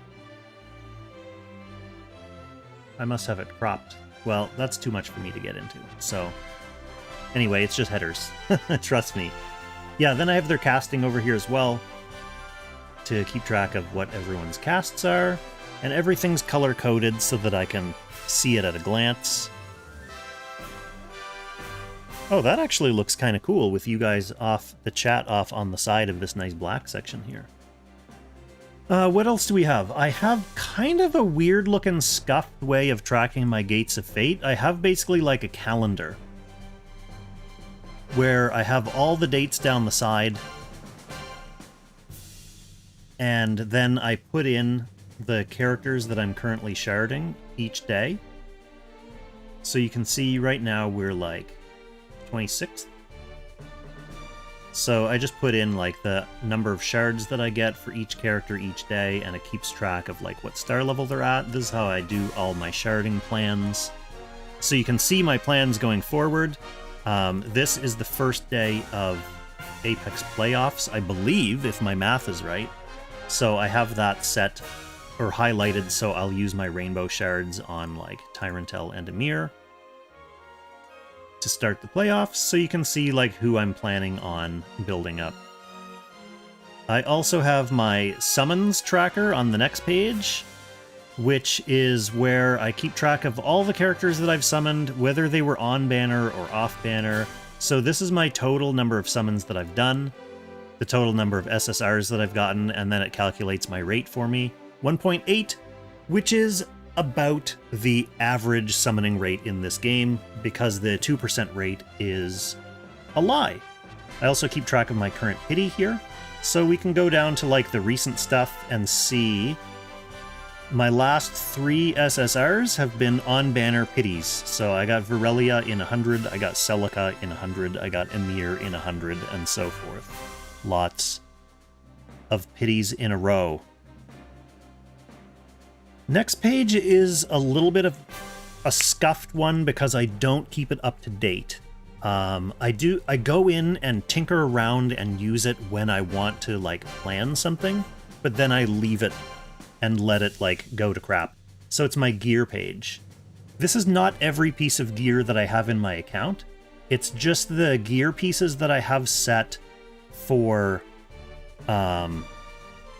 like each character who's either in my Apex box or in like an Apex team, or not an Apex team, an Ancient Beckoning team. So I put like what the gear is, what the current role I have on it is. Sometimes this helps me prioritize like what enchants I'm going to come in and re-roll, because I can filter it down to just the people who are in my active box, which it currently is, and then I can like filter for only full moon. So if I get a bunch of full moon scrolls, I can filter down so I see Isolde, I see Lanford, I see Lightbringer, and I see Tyrantel here. And I can get a quick look at what their roles are and say like, oh, I need to re-roll this, or I need to re-roll that. So that's one use of this page. But there's another use as well, which we'll be seeing on the next page. So the next page is my overall... Ignore this. This is my overall box for the season. So this shows the characters that I'm running. I have it down to just like the factions that get buffs from these characters, so I can see at a glance like who needs to buff who.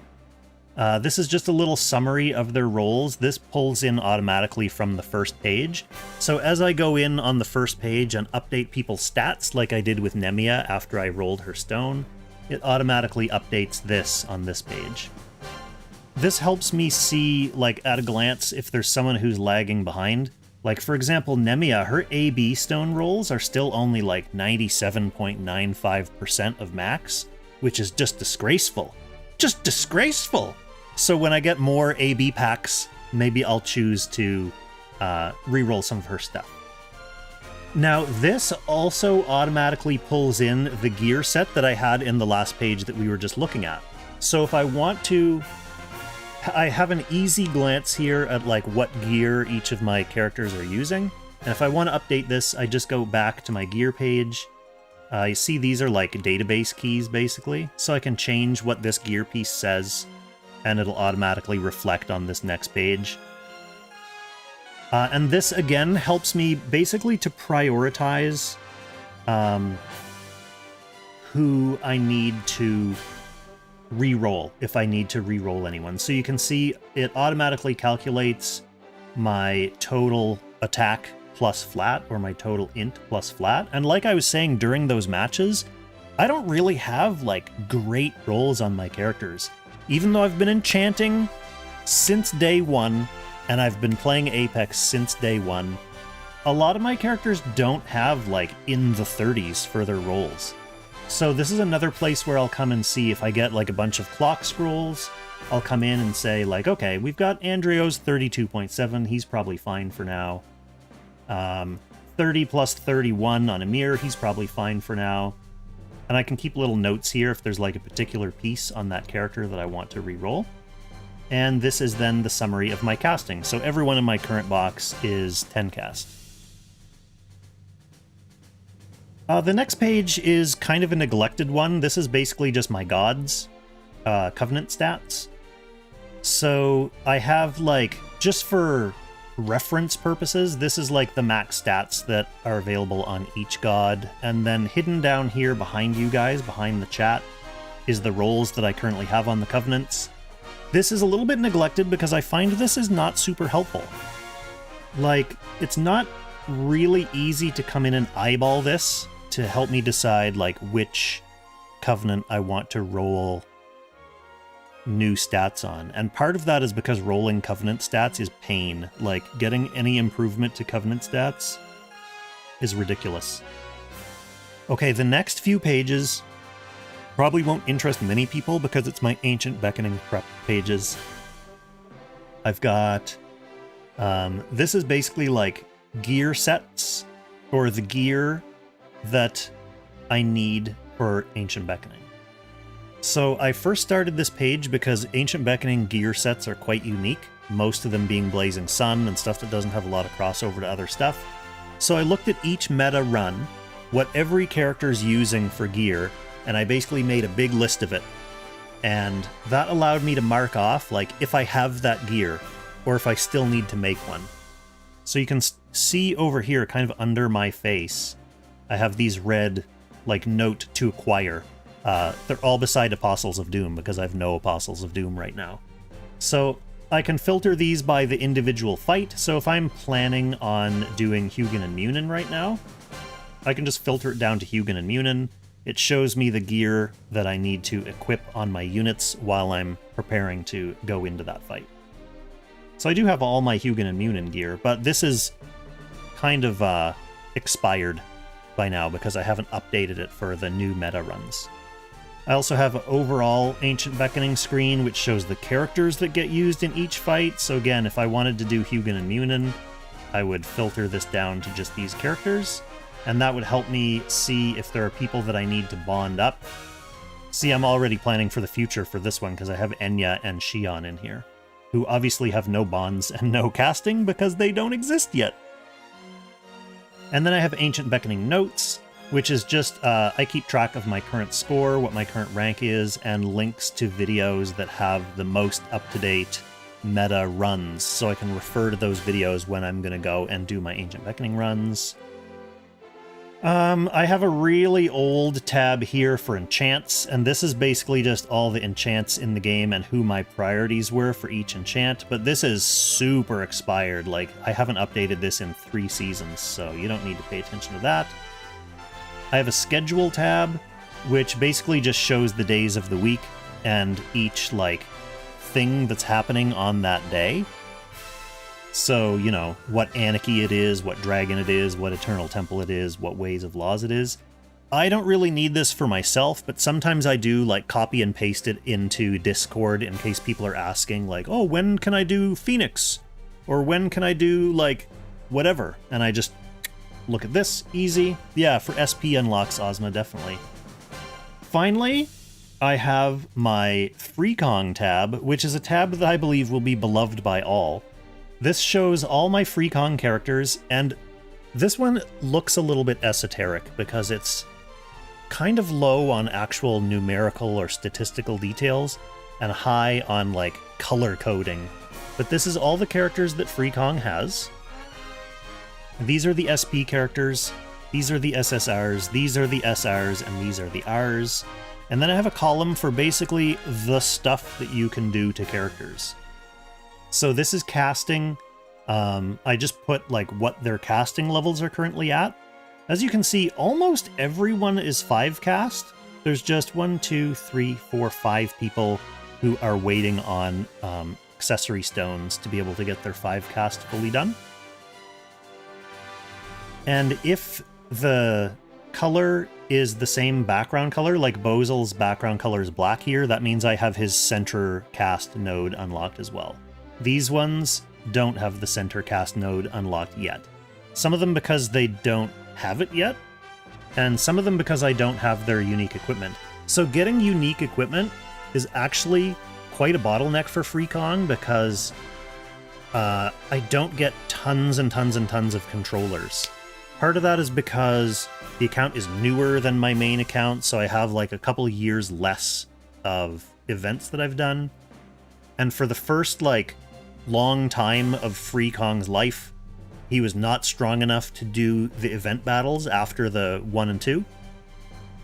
So I get controllers from, like, Endless Voyage and stuff pretty easily, but the next column here is their unique equipment. And that is basically color-coded, so if it's the same color as the background, it means they have it. All the SPs have their unique equipment, obviously, because you need to get it in order to get their unique equipment, or in order to get their SP class unlocked. And then down here, if it's like grayed out, it means they don't have their unique equipment yet. And if it's red like this, it means they don't have unique equipment. So like the crossover characters, you can see Free Kong is a vast reservoir of free collab units, but none of them have gear. So they're red. That's red is basically the universal symbol for it doesn't have the thing and probably can't get the thing. So similarly over here, this is just where I keep track of if I have their 3C unlocked. Free Kong has everyone's 3C unlocked because why wouldn't I? All the characters are built to a certain level, and like the mats aren't a roadblock for Free Kong. So unfortunately, the R characters, none of the R characters have 3Cs, so they get to stay red for now. And then finally, obviously, the bonds, because this is a problem for Free Kong. Not being able to summon characters means there are some units who are just permanently bond locked, right? So for example, Bernhard up here needs Leon for his defensive bond. I can never summon Leon, so that's just red forever, unless Leon appears in like a free selector bag, which he has before, and the community did not vote for me to take him. So you can see like the characters who are totally bond locked. If they only have one bond lock like this, then they can get access to their heart bond. They need at least one of those to be able to open their heart bond, which is good. It's a bunch of extra stats and stuff. But some of these characters, like Captain Mac, needs Knight of Mystery and Elwyn. Elwyn does sometimes appear in bags, so it's theoretically possible to get Captain Mac like in better shape, but currently he just has like his 3 beginner bonds and no heart bond. Same with Elise, sadly, is totally bond locked out forever. Same with Alfred, Melania, Oliver, and Serena. To be perfectly honest, none of those really matter too much. Free Kong's Chris is very well built, but she is missing her attack bond from Ledden, which is a sad one because Chris can potentially do a lot of damage. A well-built Chris can do a lot of damage. But, yeah, sadly, she's not getting that unless Ledden comes back in another bag, and he's in there with people who I'm not prioritizing above him, because overall, Ledden's not a super high priority. Who else is sad in here? Well, that's kind of it. Chris is the main sad one. Other than, like, Narm could use Ledden too. Oh, this is starting to make Ledden look a little bit more compelling. And yeah, that's everything on the sheet. I also have a couple little scrap tabs for, like, calculations and stuff if I'm doing damage calcs, or if I'm doing event calcs, which back in the day, we used to need to do to determine, like, how many runs of each like battle we needed to do to get enough mats to buy out the shop. Although I think now people just like do continuous auto battle for shop 1, shop 2, shop 3, and then buy everything, so we don't really need to keep track of that stuff anymore. But yeah, that's the whole Kong spreadsheet basically. It's pretty fun to have all this data at my fingertips. And now whoever's like screen capping my stream here has all the inside scoop on all my units. But that doesn't matter, because my units are good, and you knowing how good they are doesn't make them less good. There. Goodbye, browser. We're back to the game, and reset is in 3 minutes. So, I rolled my, Areno stones.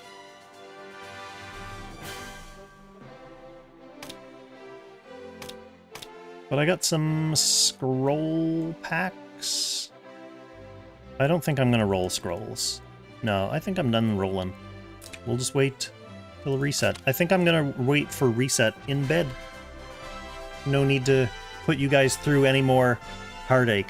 Jack Pop, do I have the one-turn daily JB video? I do have videos for the Monday and Tuesday one, I have not made a video yet for Wednesday, Thursday, because I never do keys, JB. And I didn't make an updated video for the Angelica one yet, even though it is one turnable. I'll probably make a video for that on Friday, if you could use that. But if you're just looking for Monday, Tuesday, you can search for, like, Free Kong Joint Battle in my YouTube. Alright, everyone. Good luck on your rolls. Good luck after reset, whatever your Monday routine is. Good luck on your sleeping, most likely. For a lot of people on the East Coast, it's 2 o'clock a.m. here, and I have to work tomorrow. But thanks for coming to the stream. Thanks for gifting me with excellent luck in my last few Apex matches, and buoying my spirits after the first couple crushing, soul-crushing losses. I was starting to get discouraged there, but you guys stuck with me and made me feel a little bit better. Helps to go out on a win streak. That's going to be it for me, but come hang out on Concord. The link is in, not the description of this video yet, because I haven't updated it, but it's in the description of my last video and my last stream. Come hang out with me. And, yeah, go ahead and subscribe. Go ahead and follow the channel. I'll catch you later. Happy Langrissing, everyone.